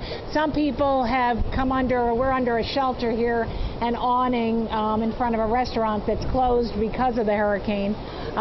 Taking some shelter here. A couple of people on a bridge leading to the beach. Many people of course, have their cell phone cameras, been taking pictures, been putting them on social media. Some people have shared the images with CBS 4. We appreciate that, so keep sending those pictures out here. As has been mentioned, the roads have been closed in Broward County. Mayor Marty Carr announcing that a short time ago. Basically, that means they're going to have a lot of law enforcement presence on the road. It doesn't mean you're going to be stopped. You're not going to be ticketed, but they just want to have that presence out there. They also want to be ready in case we see any down power lines. Already we are starting to see some vegetation, palm fronds coming down here around the beach area as winds pick up. It's really getting to that point of hold on to your hat weather. The winds definitely a lot more intense. We can say we've been out here a lot more intense at this point. You can really feel it here at the beach much more than it was about an hour ago. So at this point, emergency management, they are urging everybody to stay indoors, not come out. Stay put where you are. Don't go on the roads. If you do have down power lines, please don't go anywhere near them. Again, as we've been told, there are already thousands of people without power in Broward County. The high winds have brought down a lot of power lines, and FPL has been saying when it is safe for them to go out and try to repair the lines, they will. Of course, as winds pick up, as we're seeing right now, and you're really feeling it, this is the kind of winds taking you off your feet feet that you really cannot be going out in this weather. As I'm talking, you see that gust really kicking up. It's bringing up the sand off the shoreline, and we're really feeling the pelting of this rain here by the beach. Just amazing to look at the surf crashing into the beach there, Joan, and it was crazy that there was a guy out there. It looked like he was right on the shoreline for some strange reason. We want to stress that this is not recommended. There have been people out all up and down the Florida coast, curiosity seekers, but it gets to a point where there's really nothing to be curious about anymore. The main concern has got to be safety as we take a look at this famous pier. And Joan, you know this area so well, Deerfield Beach, the very northern tip of Broward County, and this is an area that has dealt with major storms before. Yeah, it has. As everyone knows, this pier in particular has taken a beating in past years. Hurricane Wilma 11 years ago practically tore the front off of it. It took a very long time to get that repaired, and then subsequent to that, about 4 years ago with Superstorm Sandy, again, some damage. So they do what they can. It is such a landmark here. I mean, this is internationally known. It's a beautiful pier, and they do everything they can to preserve it. It's taken millions of dollars to get it back into the shape it is now, and we can only hope with this pounding surf that, you know, the integrity holds up. Nobody out there now, and as you said, there are a couple of people who have been adventurous to get to the shoreline. We are fortunate that we have not seen the surfers out here. You know, I've been out here when there have been past bad storms, and it hasn't stopped the surfers from going into the ocean here north of the pier. It's a very popular area, but they must be hearing the message, because we have not seen one surfer out here. Just south of the pier, there are some hotels, and many of the tourists, they've also been going out taking pictures. You know, a lot of people have never seen this kind of storm. You know, it's the first time they're ever seeing a hurricane, so they're trying to get some photos, but, you know, they're also being urged to try to stay indoors, stay in. Some people go a little bit stir crazy being inside, but it really is the safest place to be. You heard Sheriff Scott Israel talking about that. You know, they want to have their emergency personnel reserved for real emergencies, so they're just asking people to be sensible and smart about, you know, going out. You know, stay inside and do what you can to stay safe. Stay with your family. It is not a good idea to go out.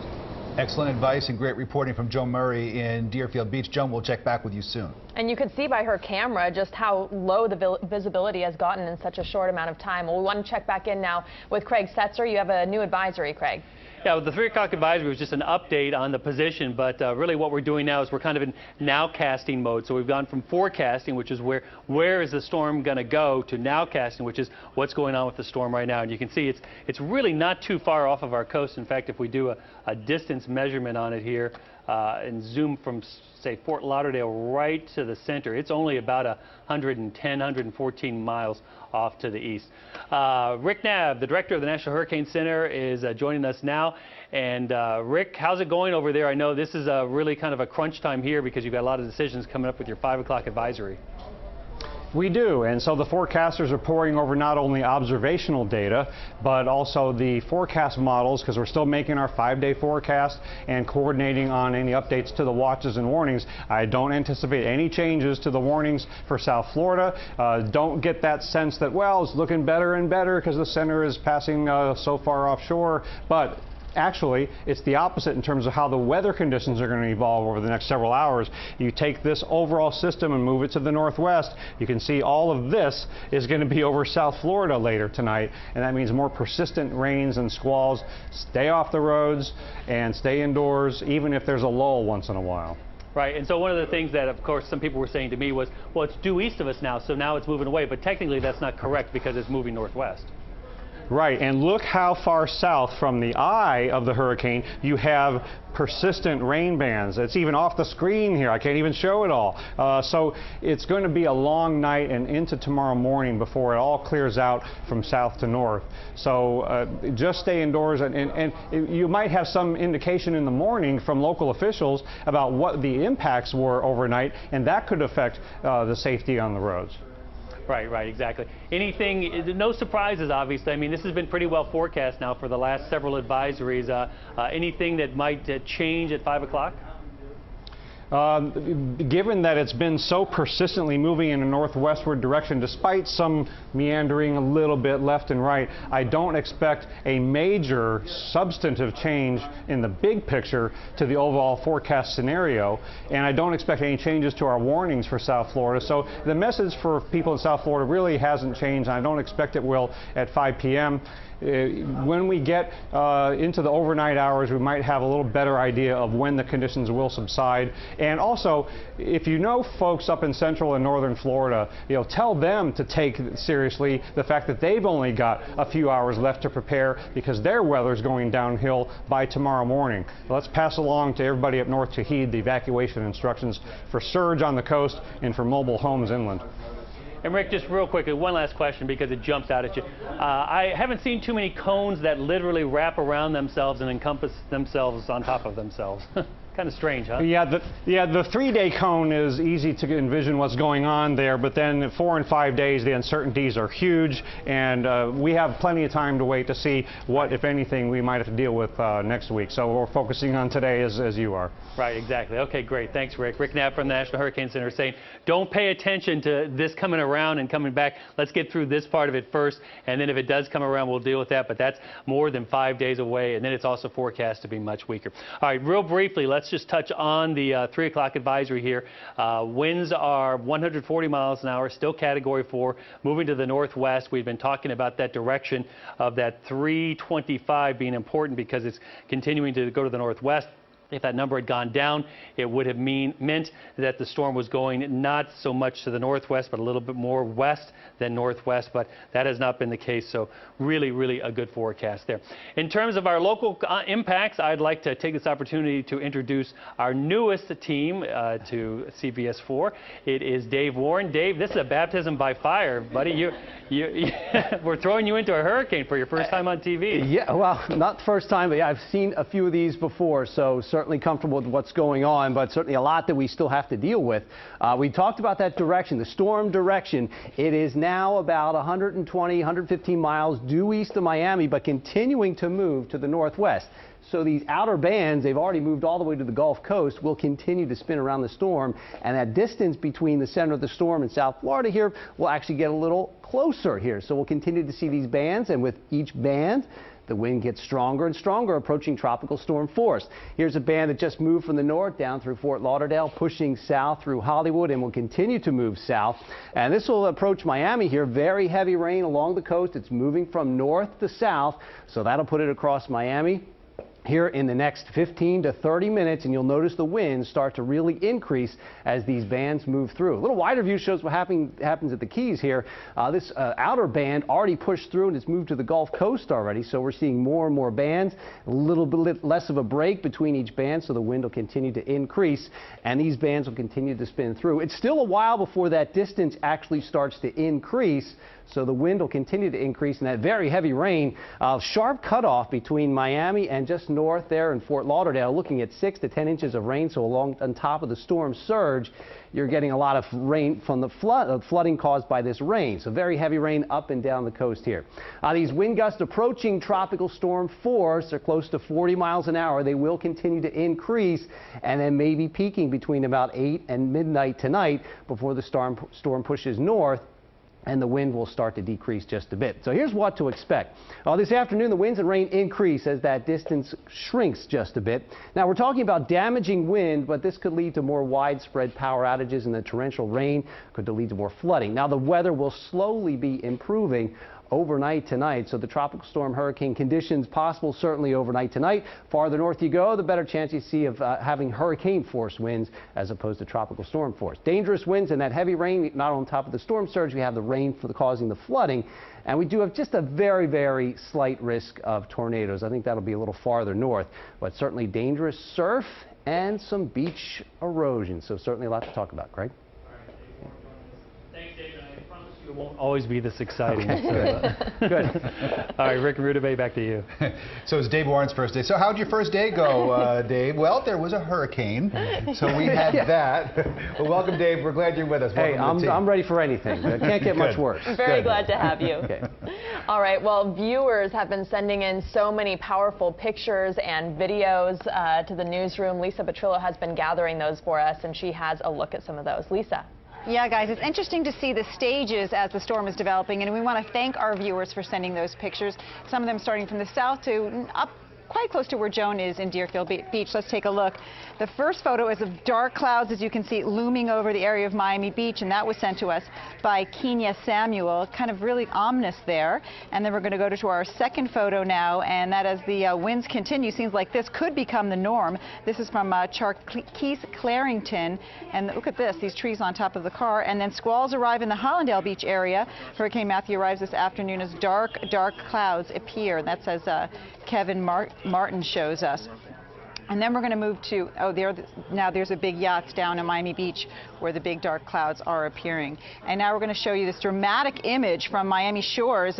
Twitter shows us a ficus tree that comes up from the ground at the Miami Shores Golf Club. Power lines are down there as well. It's at Northeast 101st Street and Grand Concourse. We know a lot of people have lost power in that North Miami area of the Miami Shores area. And then one viewer sent us several photos of a downed tree in South Miami, and that's at 70th Street and Southwest 63rd Avenue, and that was sent to us by Justo Garcia. So thank you so much for sending your pictures in. We'd like to see more of us. There's more pictures of that same tree. We'd like to see more of these pictures so we can actually give you a scope of all of the areas all over South Florida. Your pictures are much appreciated. Back to you guys. All right, Lisa, thank you. It really gives you an idea of what's actually happening out there all around South Florida and the entire state. We'd love to see the pictures and video that you've taken. If you can do so safely, you can send them to WeatherPics at CBS4Pics@CBS.com. CBS4Pics@CBS.com. We've got cameras all over the place, but it certainly helps us when we can use your pictures, your video. It really helps to sort of flesh out our coverage and gives us some perspectives that we might not otherwise be able to get as we take a look at these live pictures of Fort Lauderdale Beach. Glad to see only one person. It looks like you see there right over the word fort. It looks like he might be carrying a surfboard, he or she.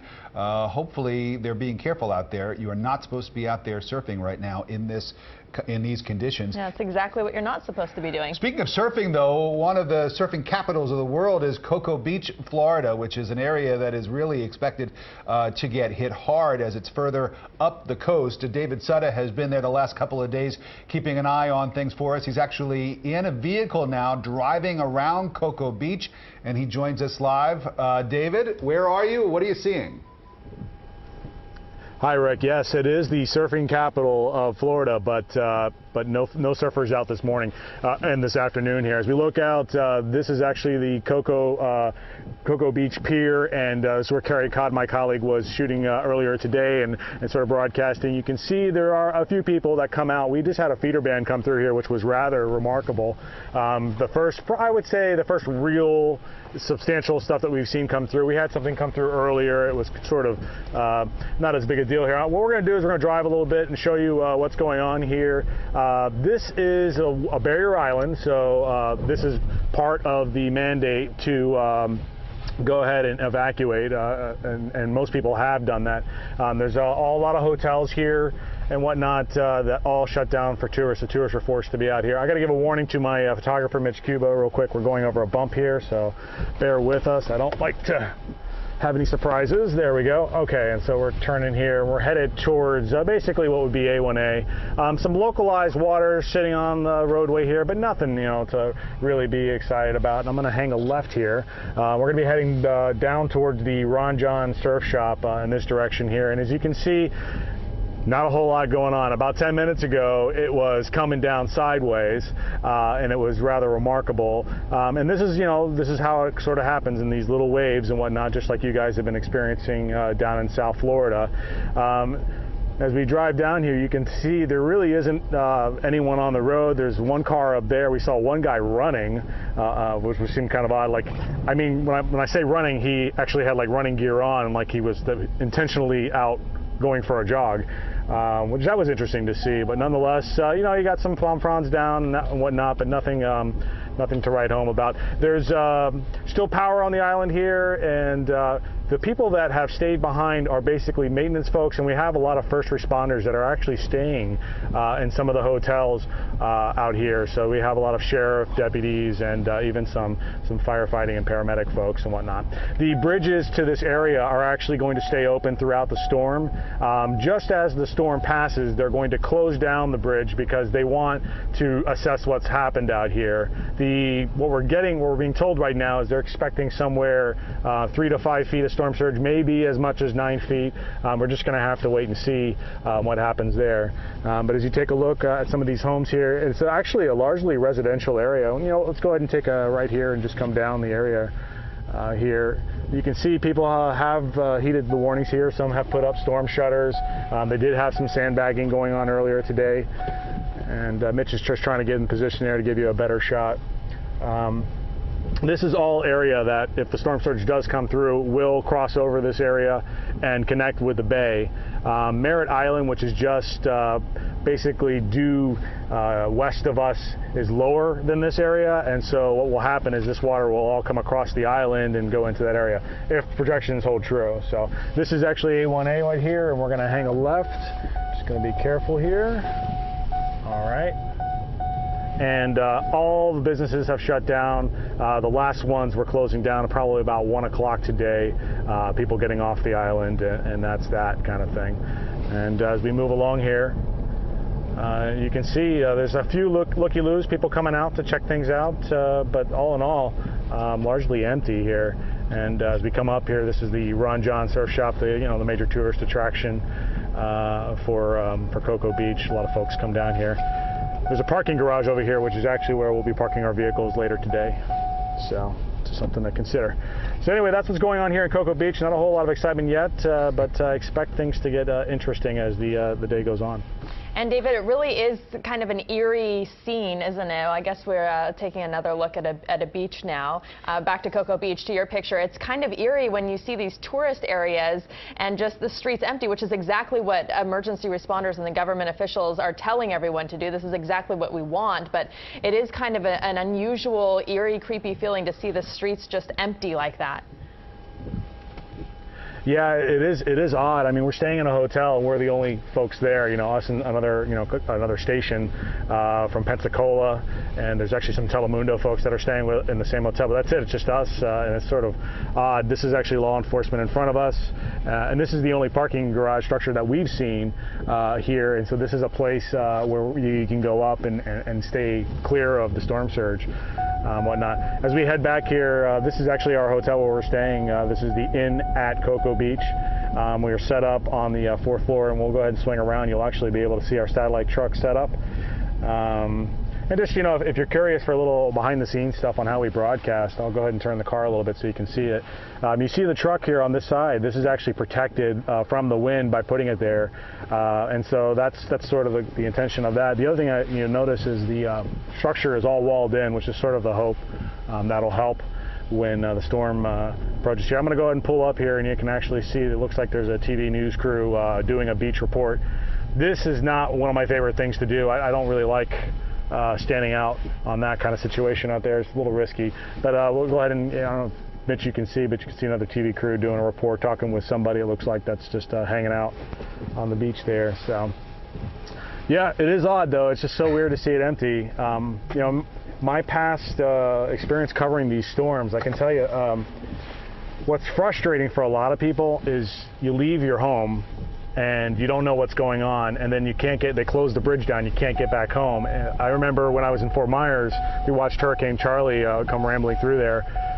Fort Myers Beach is where I was at. Port Charlotte was another spot that got hit, and folks were in a situation there where they spent 3 days living underneath a bridge waiting to get to their homes because it just was unsafe. They had all kinds of issues that they were working through, and so I know that frustration firsthand. I saw it, and we covered it for days, and when people finally got home, it was like 3 days afterwards. Your mind wanders when you're not there, and so I'm sure a lot of the folks that live in this area are going to be thinking about that and sort of going through that. My hope is that obviously this thing misses the area and people get back home quickly here. I'll hang another left here, but as you can see, largely empty. And it looks like, and maybe I'm wrong, but it looks through Mitch's lens there like the sun might peek out every once in a while and give you a little break from the sky, from the clouds. Yeah, and, you know, I would say as well, like, I think it was around 11:30 this morning, I took a picture with my, I have a camera out here, and I took this picture, and you could see the sun on one side, and just ominous day after tomorrow cloud coming in off the ocean. And, you know, it's obviously the beginning of the bands that were starting to come in here. And it's certainly, you know, it could, right now, you know, it looks like it's, you know, your typical rainy, you know, summer thunderstorm kind of situation out here. If you know, right before we came on, there was a band coming through here, and there's a whole different scenario. Hey, there's our runner.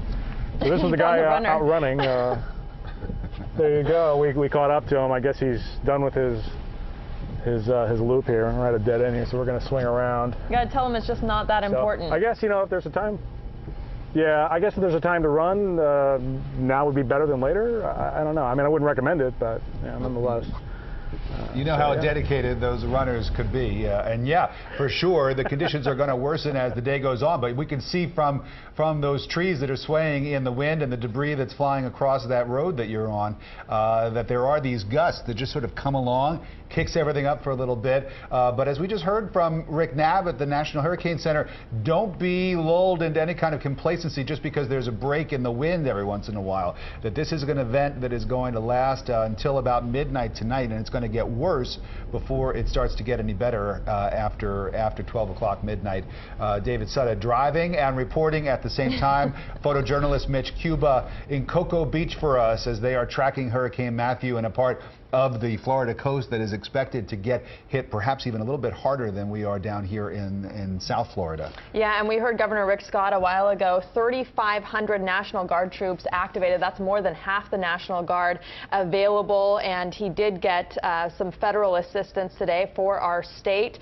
That will be tarps and other resources, the troops, fuel, water, and other things that are going to be really essential, especially after the storm passes. Also, Airbnb, Expedia, and Visit Florida are all resources people can go for hotels if you know other people in other parts of the state that still need to evacuate. If you're in Broward right now, you just want to hunker down. Also, Miami-Dade, the same advice. Do not do what you see these people doing out on the beach. Alarming number of people out there on the beach taking pictures with their cell phones, really for no good reason at all. Broward County is not a safe place to be. Bianca Peters is at the County Emergency Operations Center in Plantation, where we've gotten an update really within the last hour or so. Bianca, nice to see you. What have we learned?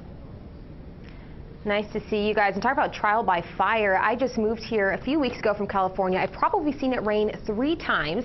So this is a whole nother beast for me, but I am at the Broward County Emergency Operations Center, and right now they are basically all getting together, all the departments within Broward County, transit, law enforcement, and human services. They're all coming together. Basically, their job is to give the public the important information that they need to kind of get through this hurricane. And you know, this EOC kind of runs at 3 levels. The third one is blue sky, which means there's nothing going on. The second one is watching, which means they're kind of seeing something develop, and the last level is full activation, which they are currently running at now. And basically they lock themselves in after 3 p.m. and all the agencies are kind of collaborating. They're getting word from the governor, and they're giving out the information to the public. Now, Mayor Keir just spoke probably at 2 p.m. here right behind me, and he was talking about a few things that you're going to want to pay attention to. So let's take a listen.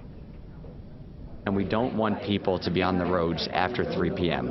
And so after that time, what's important, if you're not yet in a shelter, we want you to stay where you are, stay in whatever residence you're in, stay in your home, and that's probably the safest place for folks to be. We're strongly encouraging them to stay off the roads after 3 o'clock, because if they do get into a car accident or something bad occurs, the wind conditions at that time may be difficult for our first responders to get to them and to save these folks' lives. Now, you just heard Mayor Keir stress the importance of staying off the roads at 3 p.m. They are closed here in Broward County after 3 p.m. Now, the latest update that we are getting from the EOC is that if any residents do have trash or debris out in their front lawn that did not get picked up, to go and bring that in as soon as possible. Reporting live from Broward County, Bianca Peters, CBS 4. Well, glad we're here, Bianca. You traded in your earthquakes for hurricanes here, moving from California to South Florida. Yeah, earthquakes and fires. All right, well, there are 3,000 people in 80 shelters across the state right now. So all of the emergency officials, both countywide and statewide, definitely getting ready for this. And I-10 out of Jacksonville is congested but moving. That's the last we heard. We will keep you updated as we take a live look at Fort Lauderdale Beach. You can see the trees blowing around there and the surf getting pretty intense. Our special coverage of Hurricane Matthew, it's coming. It's almost here. We'll be right back.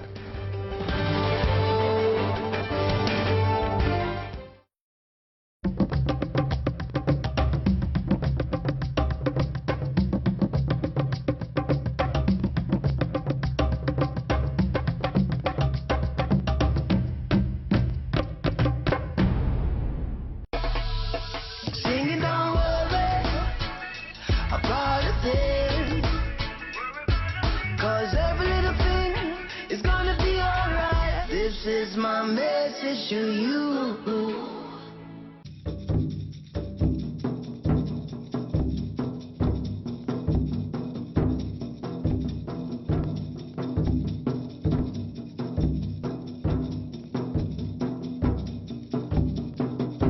Tracking Hurricane Matthew. Count on the CBS 4 Storm Team for the latest on where the storm is headed. All eyes are on Hurricane Matthew. For all the safety information you need, keep it on CBS 4 News and CBSMiami.com. CBS 4 News sponsored by United Water Restoration, your local restoration experts. If you have chronic kidney disease and feel weak, tired, or dizzy, it could be anemia, which is hard to see until all the pieces come together. To learn more about anemia and a research study for an investigational oral medication for anemia due to chronic kidney disease, visit mykidneystudy.com or call 844-6-KIDNEY. That's 844-654-3639. Wanna taste? That's okay. How can you say no? I already have this. It's all natural. Are you? Of course. Really? Sure. There's the green leaf on my package. Oh, look at that.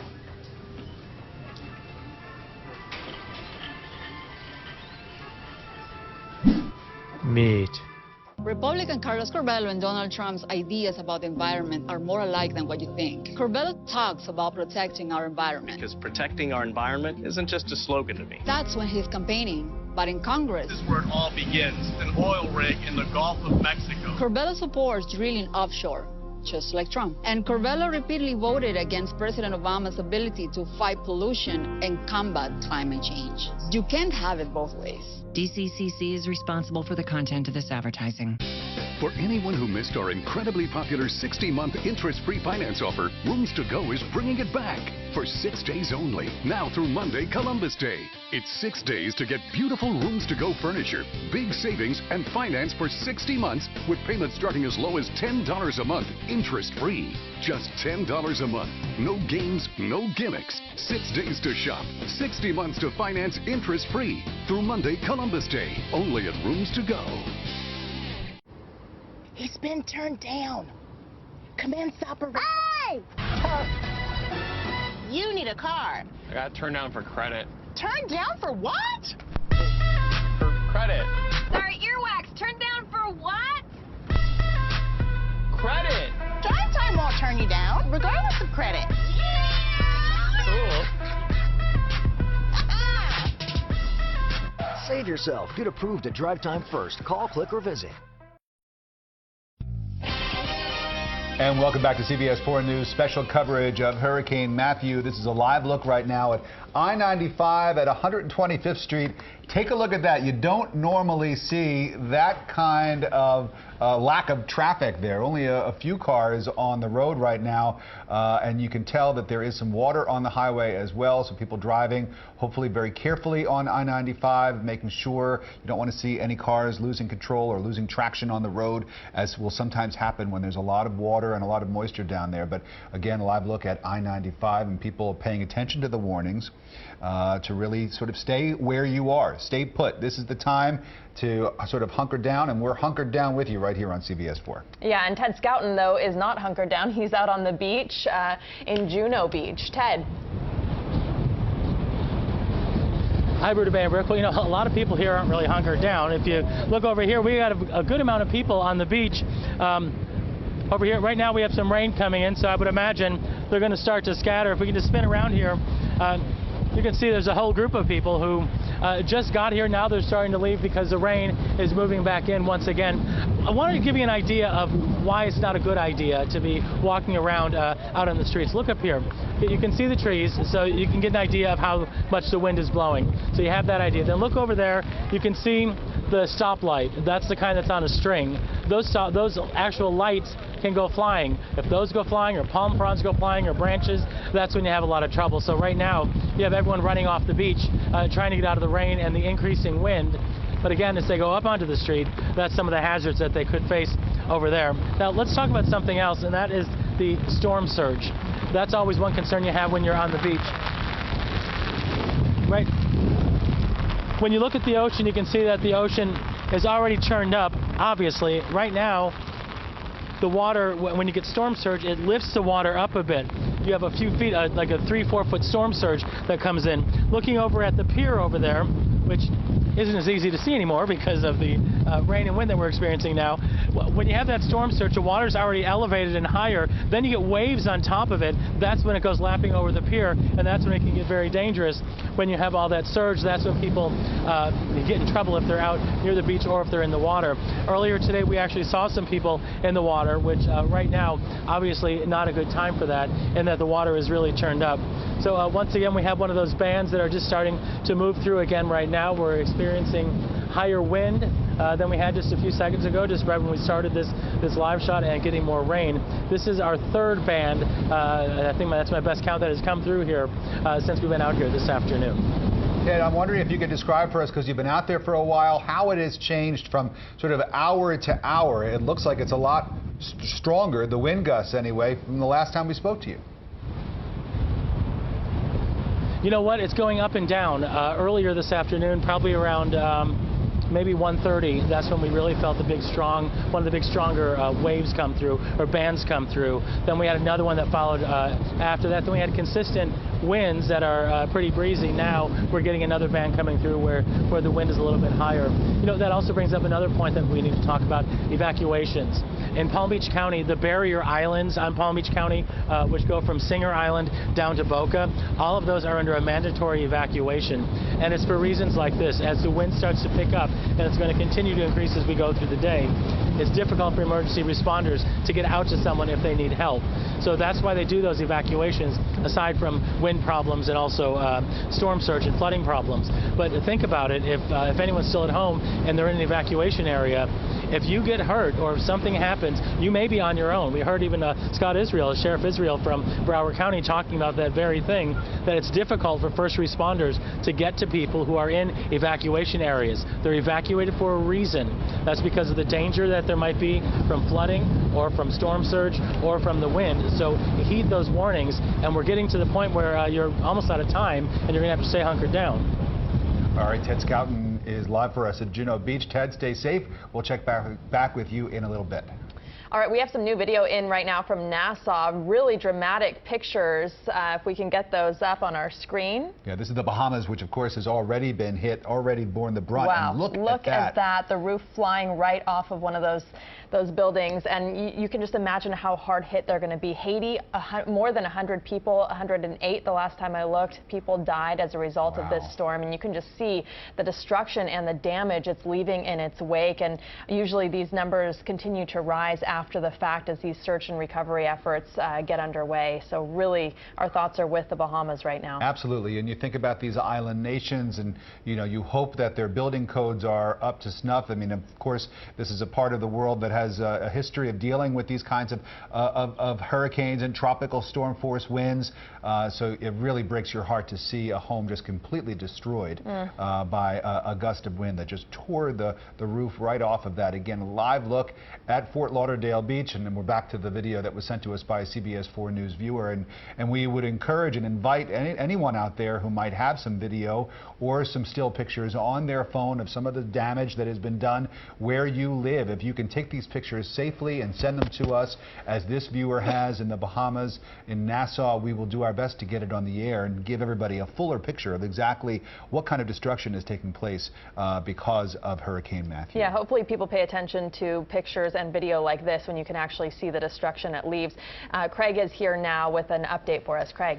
Yeah, so let's talk about that. When the storm center nearly passed over Nassau, I've got the radar loop set to about 6 hours, and so you can see this morning we're at the beginning of the loop. Let me just literally stop it here where the storm core was right there over Nassau, and you can see Nassau located right there. It's on the island of New Providence, and the western eye wall of the 140-mile-an-hour winds just kind of clipped the island right there. So not surprising that there was some damage, probably a considerable amount of damage to the island there. So that was 6 hours ago, and putting it into motion here, you can see the progress the storm has made. It was there 6 hours ago. It's been making this gradual kind of almost a little bit of a turn there towards the end. Now, as we talked to Dr. Rick Knapp at the National Hurricane Center, the director there a little bit earlier, he said, you know, there may be some little wobbles and stuff like that. So that may be kind of what we're seeing there at the end, is this little, kind of a little bit of a wobble to the right.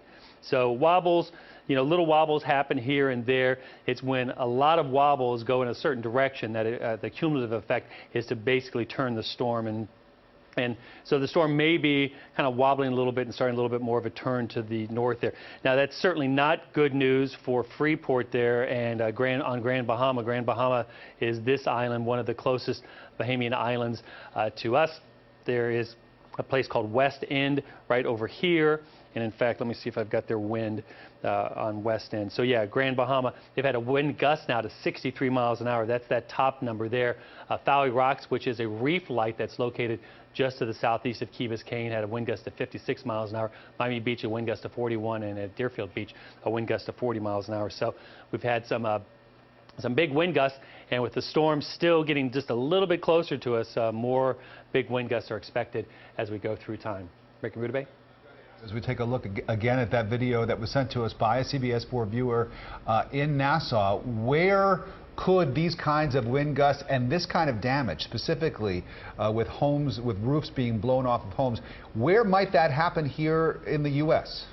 Well, thankfully in South Florida, we are really, when it comes to hurricanes, one of the safest places to live because our building code is so high. We're in what's called a high velocity impact zone.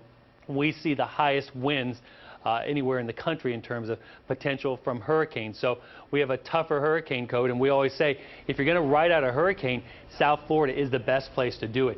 We could see this potentially parts of Georgia, should the storm impact Georgia, or coastal Carolina areas, things like that.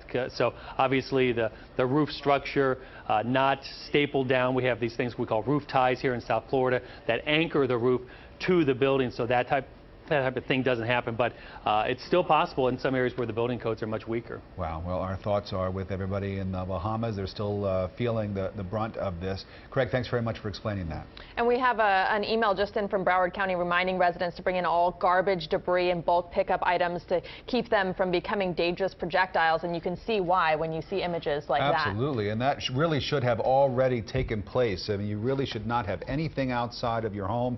No yard furniture, no trash bins, no recycle bins. Get it all inside and make sure that everything is secured, because when these wind gusts come in is not the time to start moving stuff around. And Hank Tester is standing by for us now. Hank, where are you? Yeah, hi. How you doing, Rudabeh? Can you hear me now? We can hear you. All right. Basically, just got here. Ralph Murciano, Joan Murray did a great job today chronicling things here at the pier here at Deerfield Beach. Now, driving up here, we heard that Broward County had run all the cars off the road. Well, that's not quite true. They closed the highways, but still there were folks on the road, and you can still get around. Also noticed service stations more than a few open and pumping gas, which quite surprises. You'll drive by some that are closed. But meanwhile, let's take a look at the scene behind us here, and it's always great to be at Deerfield Beach to keep an eye on a hurricane, because the pier serves as sort of a guidepost, and you can see which way the waves are going, which indicates they're coming down from sort of the northeast, which indicates to me, and Craig Setzer has pointed it out to us, that the hurricane is directly to the east of us. East of us is the west end of Grand Bahama Island. And that means it's about 75 miles away. That hurricane is 75 miles or less away from us right here at Deerfield Beach. The pier here has been reconstructed. Joan did talk about that a little bit earlier. Damaged severely in the 90s and early part of this century by a number of hurricanes that came through this way. $4.6 million spent here, and then Hurricane Sandy comes by and damages it again. Folks here have really laid out a lot of dough to make this a pristine beach. It's kind of a little-known secret. Yeah, you think of Miami Beach and you think of Golden Beach and so on and so forth. This is kind of the quiet place to go if you really want to hang out at the beach. Yesterday, we were here 24 hours ago. It was a picture postcard Chamber of Commerce Day here at Deerfield Beach. Today, not so much. We've had a series of feeder bands come roaring through here, and that's something that we're going to be seeing a lot of in the next few hours. They come through, a big gust of wind, rain, and then they disappear. Right now, pretty calm, but just a little while ago we had a 24-mile-an-hour gust and lots of rain. So that's the very latest here from Deerfield Beach. If you have any questions, fire away. Otherwise, back to you. Well, we know that the roads, Hank, in Broward County have been officially closed. They're not ticketing motorists, but they don't want people to be out there driving. What did you find on your way up to Deerfield? Well, we found that I won't say there's a lot of people on the highway, but there were plenty. But you know, it's really funny because the announcement, Broward roads are cleared, and we looked around, and guess who was right next to us? VSO officer. And I went, oh boy. He just kind of took off to the left and waved, and we waved, and we made it here just fine. So I suppose if you have good reason to be out, that's not going to be a big hassle. I mean, the bottom line is they want to keep these streets clear so that in case there is an emergency and they really do have to go out. They don't like to do it once it gets above 39 miles per hour wind speed, but if they do, they want the roads clear, and that's the basic bottom line.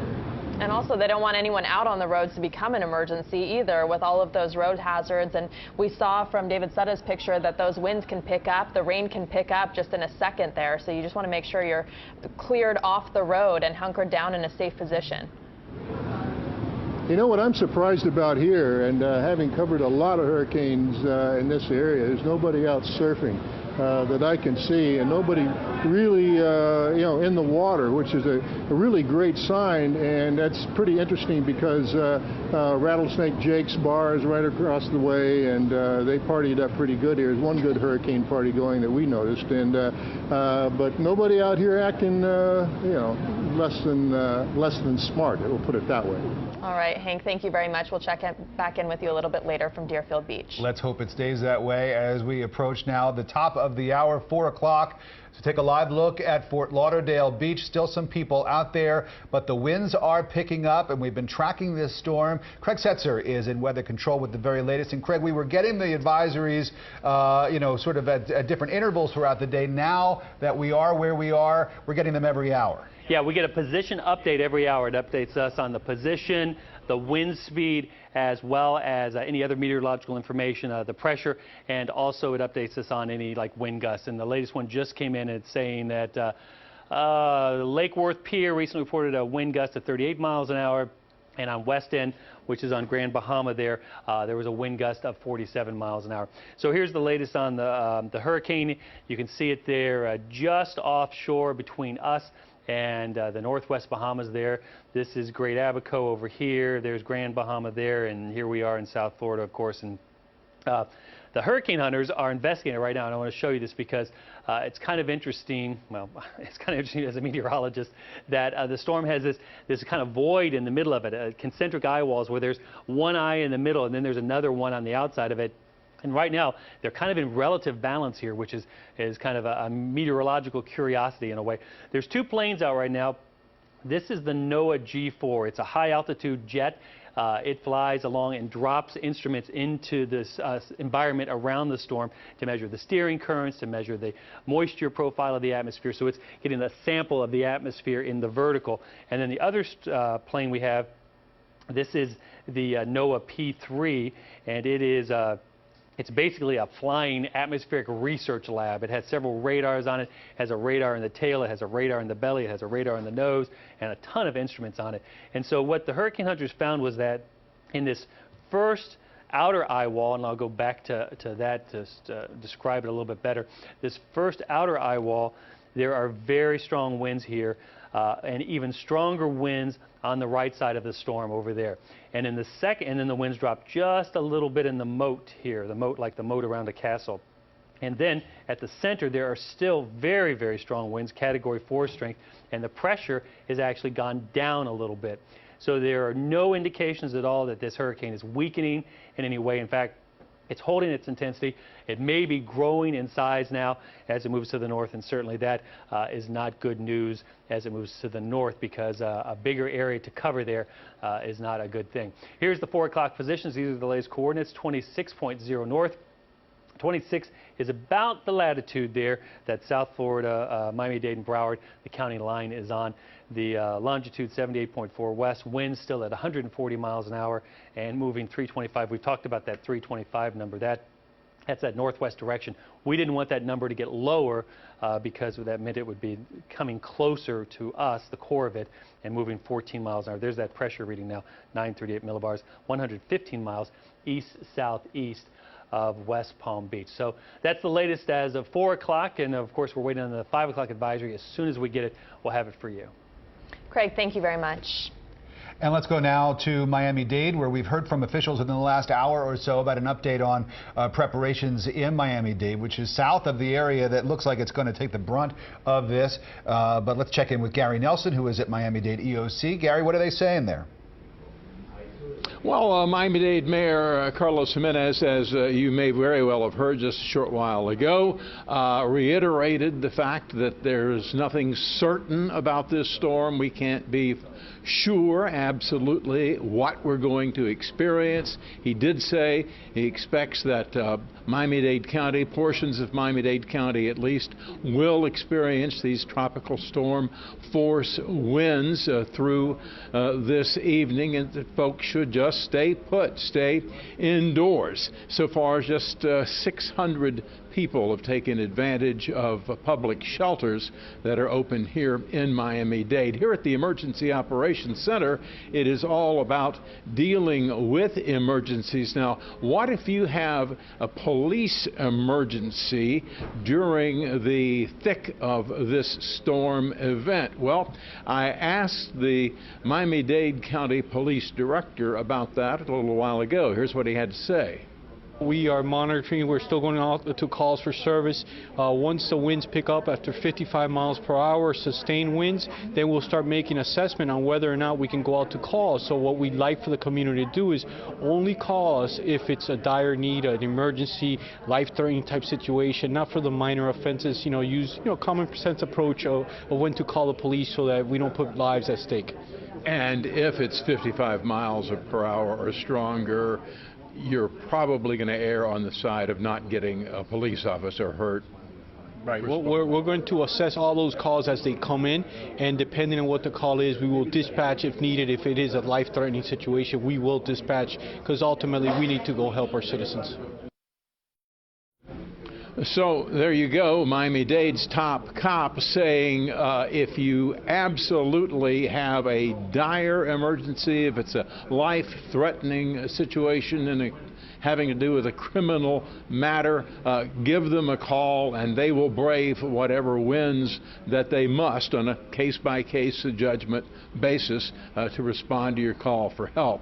But if you have some vandalism, some minor crime, wait and file a report on that later. Also, Miami-Dade's fire rescue chief said here this evening that the fire department will run on rescue runs. They don't want to if winds reach 55 miles per hour or higher, sustained winds, but on a case-by-case basis, fire rescue will in fact come if you call. For now, we're live at the Miami-Dade Emergency Operations Center in Doral. Gary Nelson, CBS 4 News. And Gary, we can see an awful lot of people behind you there. They look really busy. What kind of calls have they been getting? Do you know? Have you heard at all? Well, they're getting a lot of calls about power. As we reported a short while ago, more than 17,000 people as of 3 o'clock this afternoon had lost power in Miami-Dade County alone. Thousands more in Broward County. Folks are concerned about their power being off. Florida Power and Light has said that they're doing everything that they possibly can to restore power. Indeed, of the what did I say? Some 15,000 people who were without power in Miami-Dade at one point this afternoon.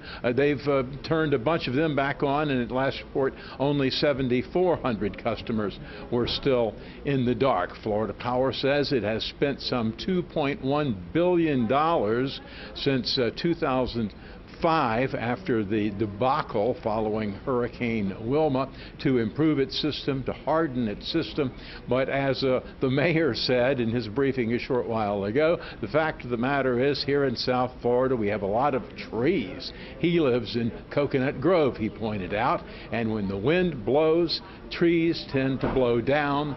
Limbs tend to get blown off of trees, power lines tend to go down, and the power tends to go out. So we're going to have that. We're going to have a whole lot more of it than we would in a typical summer thunderstorm situation, and certainly the poor folks up north from I guess about Martin County now we're thinking on up north in Florida are going to have a heck of a time in terms of power outage, much more severe than what's expected in Miami-Dade and Broward. For now, we're live at the Miami-Dade Emergency Operations Center. Gary Nelson, CBS 4 News. Gary, thank you very much. And they did tell us ahead of time to expect power outages, to prepare for that. That was Gary Nelson reporting from Doral. Gary talks about some of the areas further north having more trouble. Palm Beach County, of course, one of those areas just north of Broward County. Juno Beach is a spot that for a while on these early tracks, as we say hello to Ted Scouten once again, the earlier tracks over the last couple of days looked as though Juno Beach, West Palm Beach, that was really right in line with where the storm was headed. It now looks like it's tracking a little bit further north. But what's the conditions there right now, Ted? Well, Rick, you know, from when we spoke last time, it's kind of gotten stronger once again. You can look out in the ocean, you can see it's really pretty churned up. We're seeing the waves, they're higher than they were before. And if you look over by the pier, that gives you another good indicator. Last time when we spoke, you could see how the waves were hitting the pier. Now that water all seems to be higher. It's been kind of going up and up throughout the day. As the storm surge presses in, and then which should be later on, and the waves on top of it, that whole pier could likely be covered at some point later. Also, just to give you an idea of what kind of winds we're talking about, Adam, go a little bit to the right. You know, we always show how the palm trees are looking when we're in a hurricane situation or a high wind situation. That's because it gives you an idea of just what the wind is like. You can see how those fronds are blowing. What we've been feeling right now, this has been more sustained really than what we've seen earlier in the day. It's been like this for probably at least the last 20 minutes or so, where it's been a sustained wind as opposed to just blowing in for a little bit and then dying down for a little while. So I'm not sure if this is if it's going to be staying like this for the rest of the evening and getting stronger, or if this is just another one of those bands that's just starting to move through. But you know, another reason why people are told to evacuate and stay home. Let me show you over here. we had a lot of people on the beach earlier, then they left. Now it looks like people are starting to come back here again. They're just trying to kind of get a first-hand view of what's going on here. As we say so many times, that can be so dangerous with people coming out in this kind of weather from things blowing around in the wind and such, that's why they're told by emergency managers to stay home, especially now we're getting to that time where people just have to hunker down. They have to stay in their home and be ready for the storm and wait for it to pass through. Ruta Bay and Rick. All right, Ted Scouten is out on Juneau Beach, where there's been really an intensification of the wind gusts there. We'll check back with Ted in a little bit. And Peter Dench is farther down the coast in Miami-Dade County. Peter, you talked with the mayor. Well, that's right, Ruta Bay and Rick. The mayor is telling us that essentially people have been heeding the warnings, not breaking any laws, taking the storm very seriously. Let's take a look right now at our conditions here on the beach at around 5th Street. Near Ocean Drive. You see the surf churning in the distance there, and we're noticing that more and more people have been sort of coming out of curiosity to see what's going on, feeling somewhat safe to sort of get down to the water and look, but we've not seen anybody jumping in. We've not seen anybody surfing as we've seen in the past. Just a lot of people coming down here to look around amid these conditions. Now, we've had some rain, some intermittent squalls, but no particular problems. I did check on this new app with the wind gusts, and we're wind gusts recently of 21 miles per hour, wind speed about 13, so that's not too bad. And as we mentioned, some people here out of curiosity with us live now are two visitors who are here from the fine city of Chicago. And I want to ask you first off, what's your name? My name is Dan. Dan, and your name? Rachel. Both here visiting from Chicago. What are your sir. impressions of what's going on here?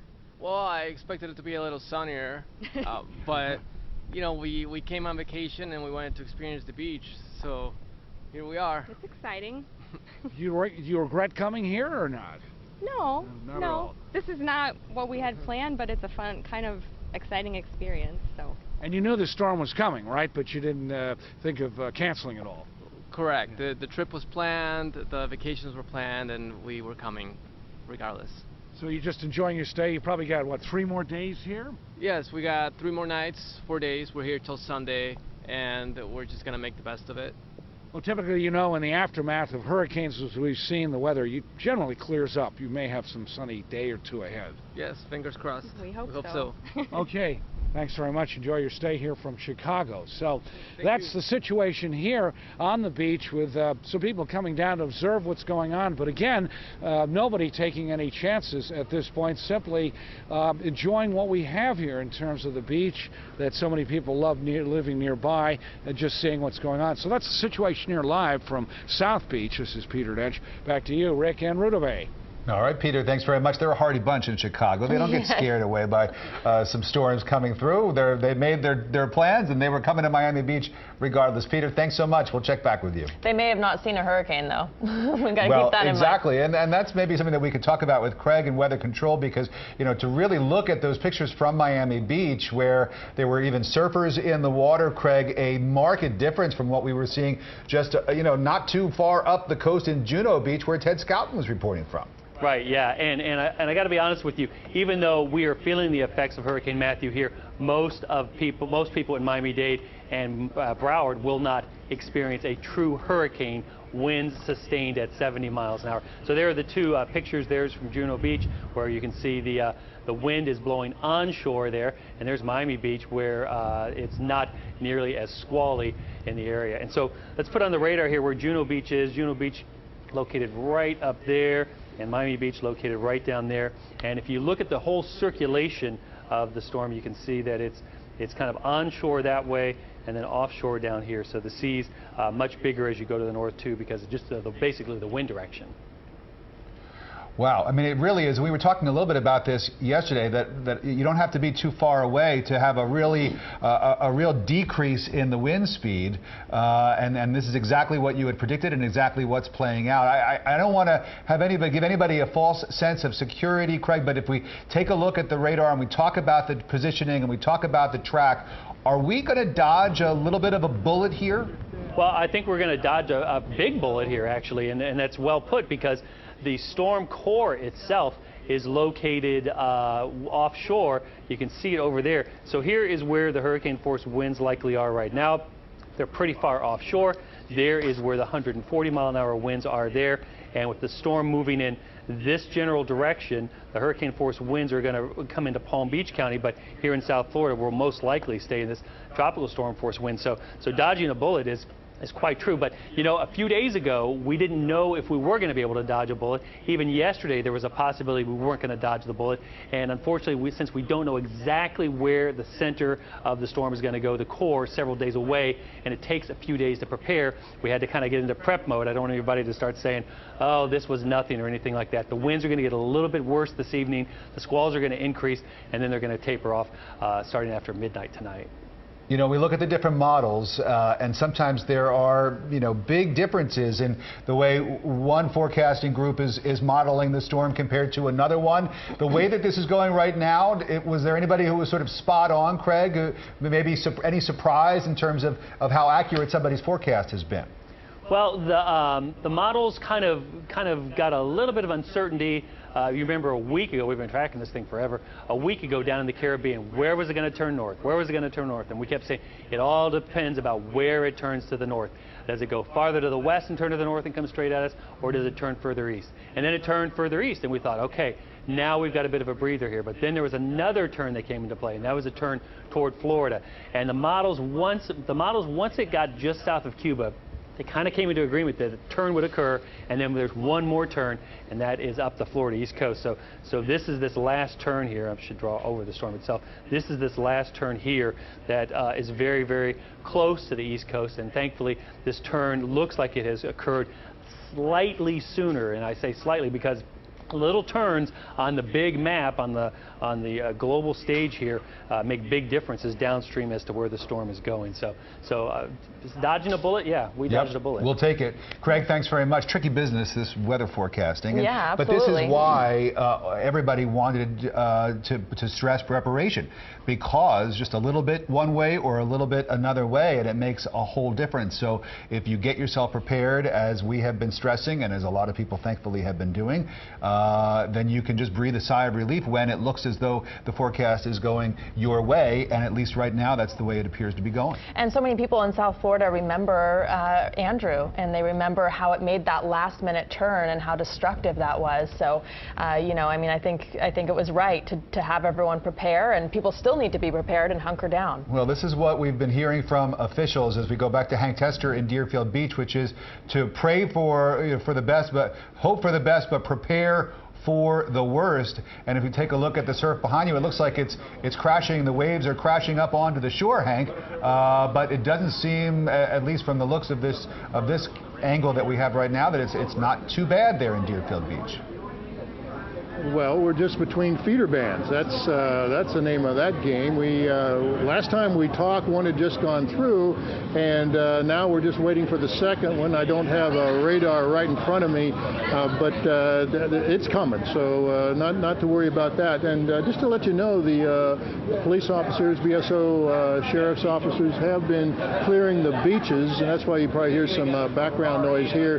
Ran folks off the beach, and they're up here underneath the shelter watching this magnificent picture behind us. But yeah, you're absolutely right. It has calmed down just a little bit.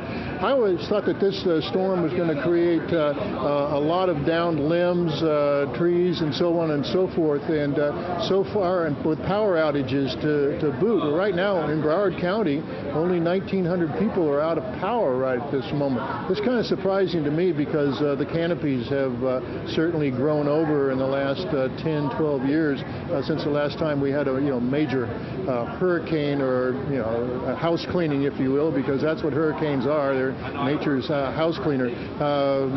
So far, it hasn't happened yet, but then maybe we haven't gotten the big feeder band yet. But let's take a look here now and see what we've got out at the beach here. We had a 24-mile-an-hour feeder band come through a little while ago, and you see those terrific waves, but nothing, quite like, and you're right, nothing quite like I've seen before here at Deerfield Beach. Now, again, we're kind of in a lull between feeder bands, and I'm going to probably, when I get through talking to y'all, I'm going to punch up the radar and see what's coming our way. But it is a gray, choppy day out there. This is very typical of Florida hurricane weather. You kind of wait for the next one to come in and you know, hope it's not the one that blows all your the branches out of your trees or whatever.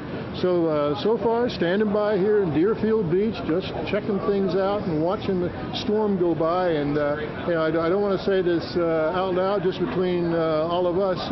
If you ever want to watch a hurricane go by, this is the place to do it. And there are people here that are very serious photographers that are taking pictures.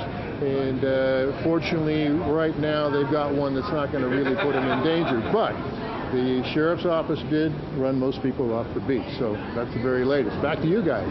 That's good news. Thank you very much. And in Juno Beach, we understand there was someone actually in the water a while ago. I'm not seeing him now from this picture. Oh, there's someone right there. Yeah, that might be him right on cue. There.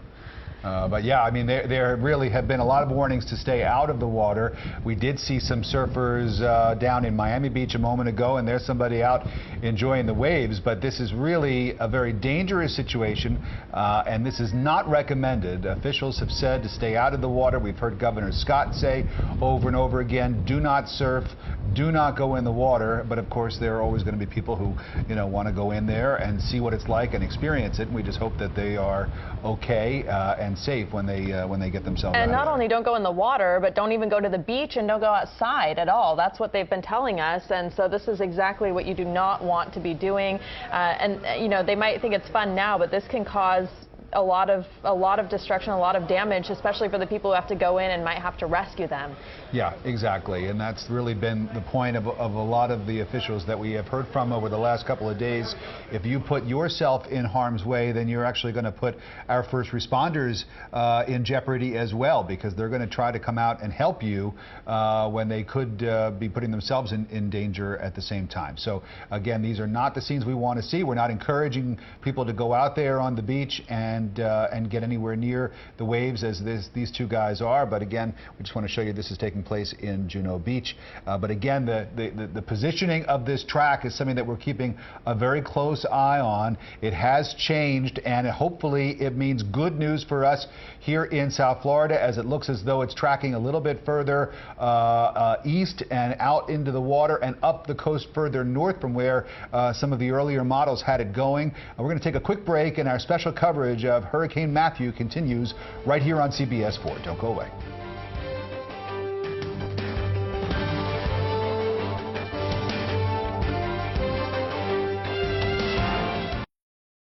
Tracking Hurricane Matthew. Count on the CBS 4 Storm Team for the latest on where the storm is headed. All eyes are on Hurricane Matthew. For all the safety information you need, keep it on CBS 4 News and CBSMiami.com. Trust. It builds bonds that last a lifetime. When you have someone you can trust, well, you simply feel a peace of mind that makes life better. And when it comes to my healthcare, my doctor and Simply Healthcare are the ones I trust. My doctor knows me like no one else can, and Simply Healthcare gives me benefits that meet my needs. Let's rest that knee so it heals up. Okay, let's see how we keep this one still. I trust my doctor. We trust Simply. You should too. Simply Healthcare. Simply all about you. What do you look for in a fulfilling career? Being an important part of a team? Doing something unique each day? Or is it knowing you have the skills that are in demand that allow you to make a difference every day? The answer could be in a career in medical assisting. And Kaiser University can prepare you to take the first step. Call Kaiser University now at 1-888-252-6882. For anyone who missed our incredibly popular 60-month interest-free finance offer, Rooms to Go is bringing it back for 6 days only, now through Monday, Columbus Day. It's 6 days to get beautiful Rooms to Go furniture, big savings, and finance for 60 months with payments starting as low as $10 a month, interest-free. Just $10 a month. No games, no gimmicks. 6 days to shop, 60 months to finance interest-free through Monday, Columbus Day, only at Rooms to Go. Tracking Hurricane Matthew. Count on the CBS 4 Storm Team for the latest on where the storm is headed. All eyes are on Hurricane Matthew. For all the safety information you need, keep it on CBS 4 News and CBSMiami.com. Welcome back. You're watching special coverage of Hurricane Matthew. If you take a look, you can kind of contrast how it is affecting various areas here. We have Juno Beach, where someone is in the water as he should not be. Body surfing. We have Nassau there, where you don't even really have very much visibility, where Matthew just pounded that whole area in the Bahamas. And then Deerfield Beach, where we saw the waves picking up and we saw it get a little bit darker and ominous in these recent minutes and hours.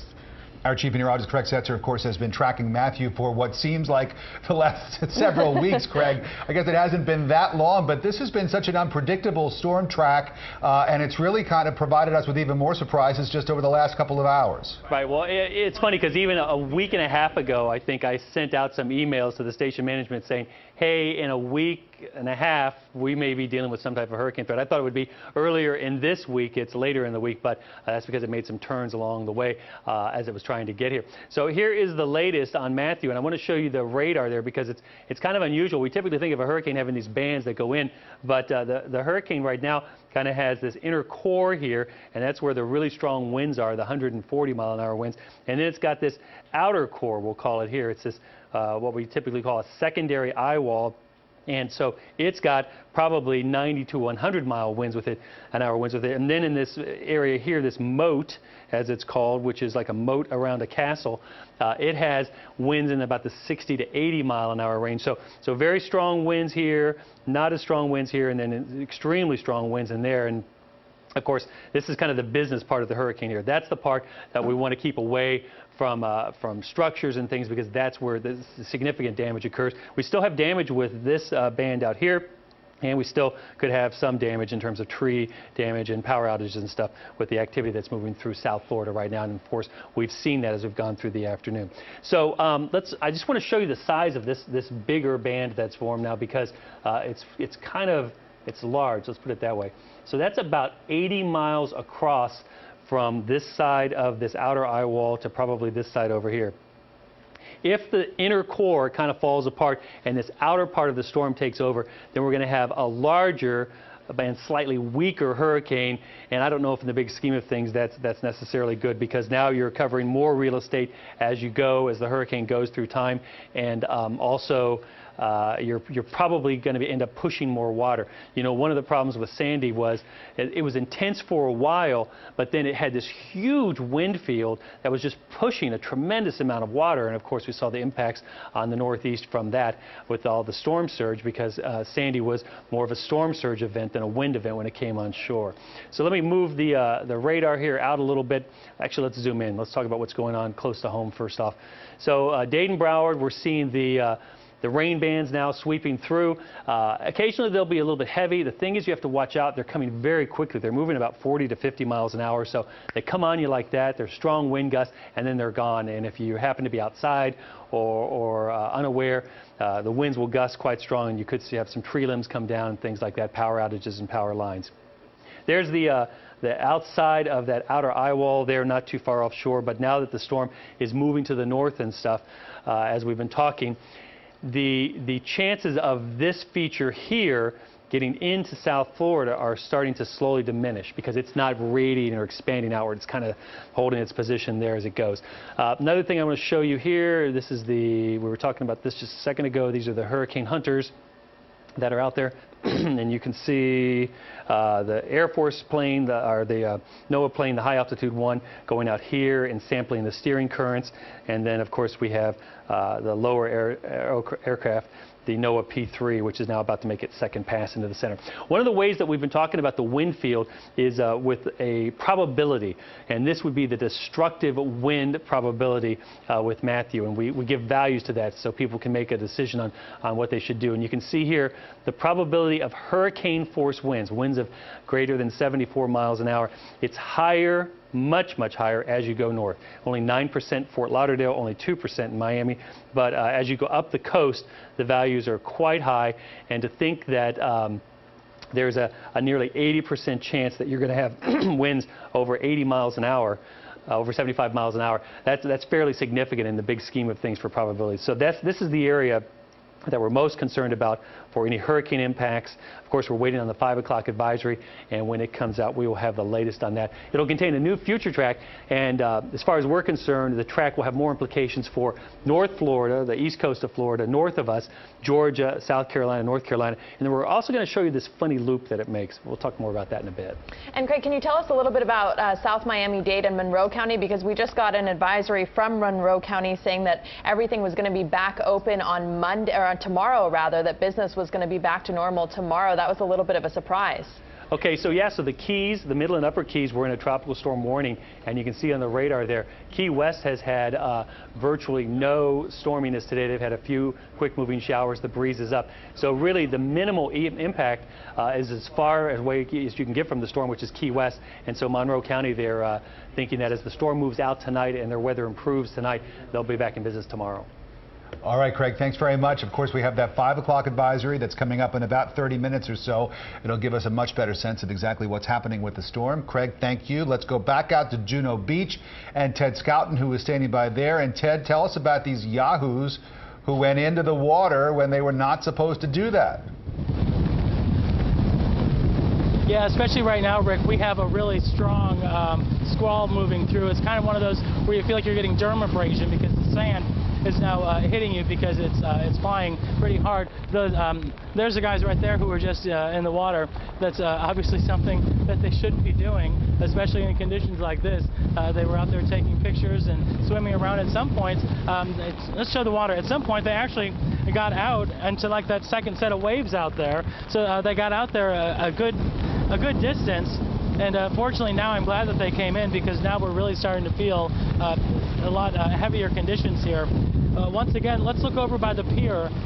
If you can look over at the end by the pier there, Adam, we can see that the waves are really starting to get higher now toward the end of that pier. When we started out here today, there was a pretty good distance between the water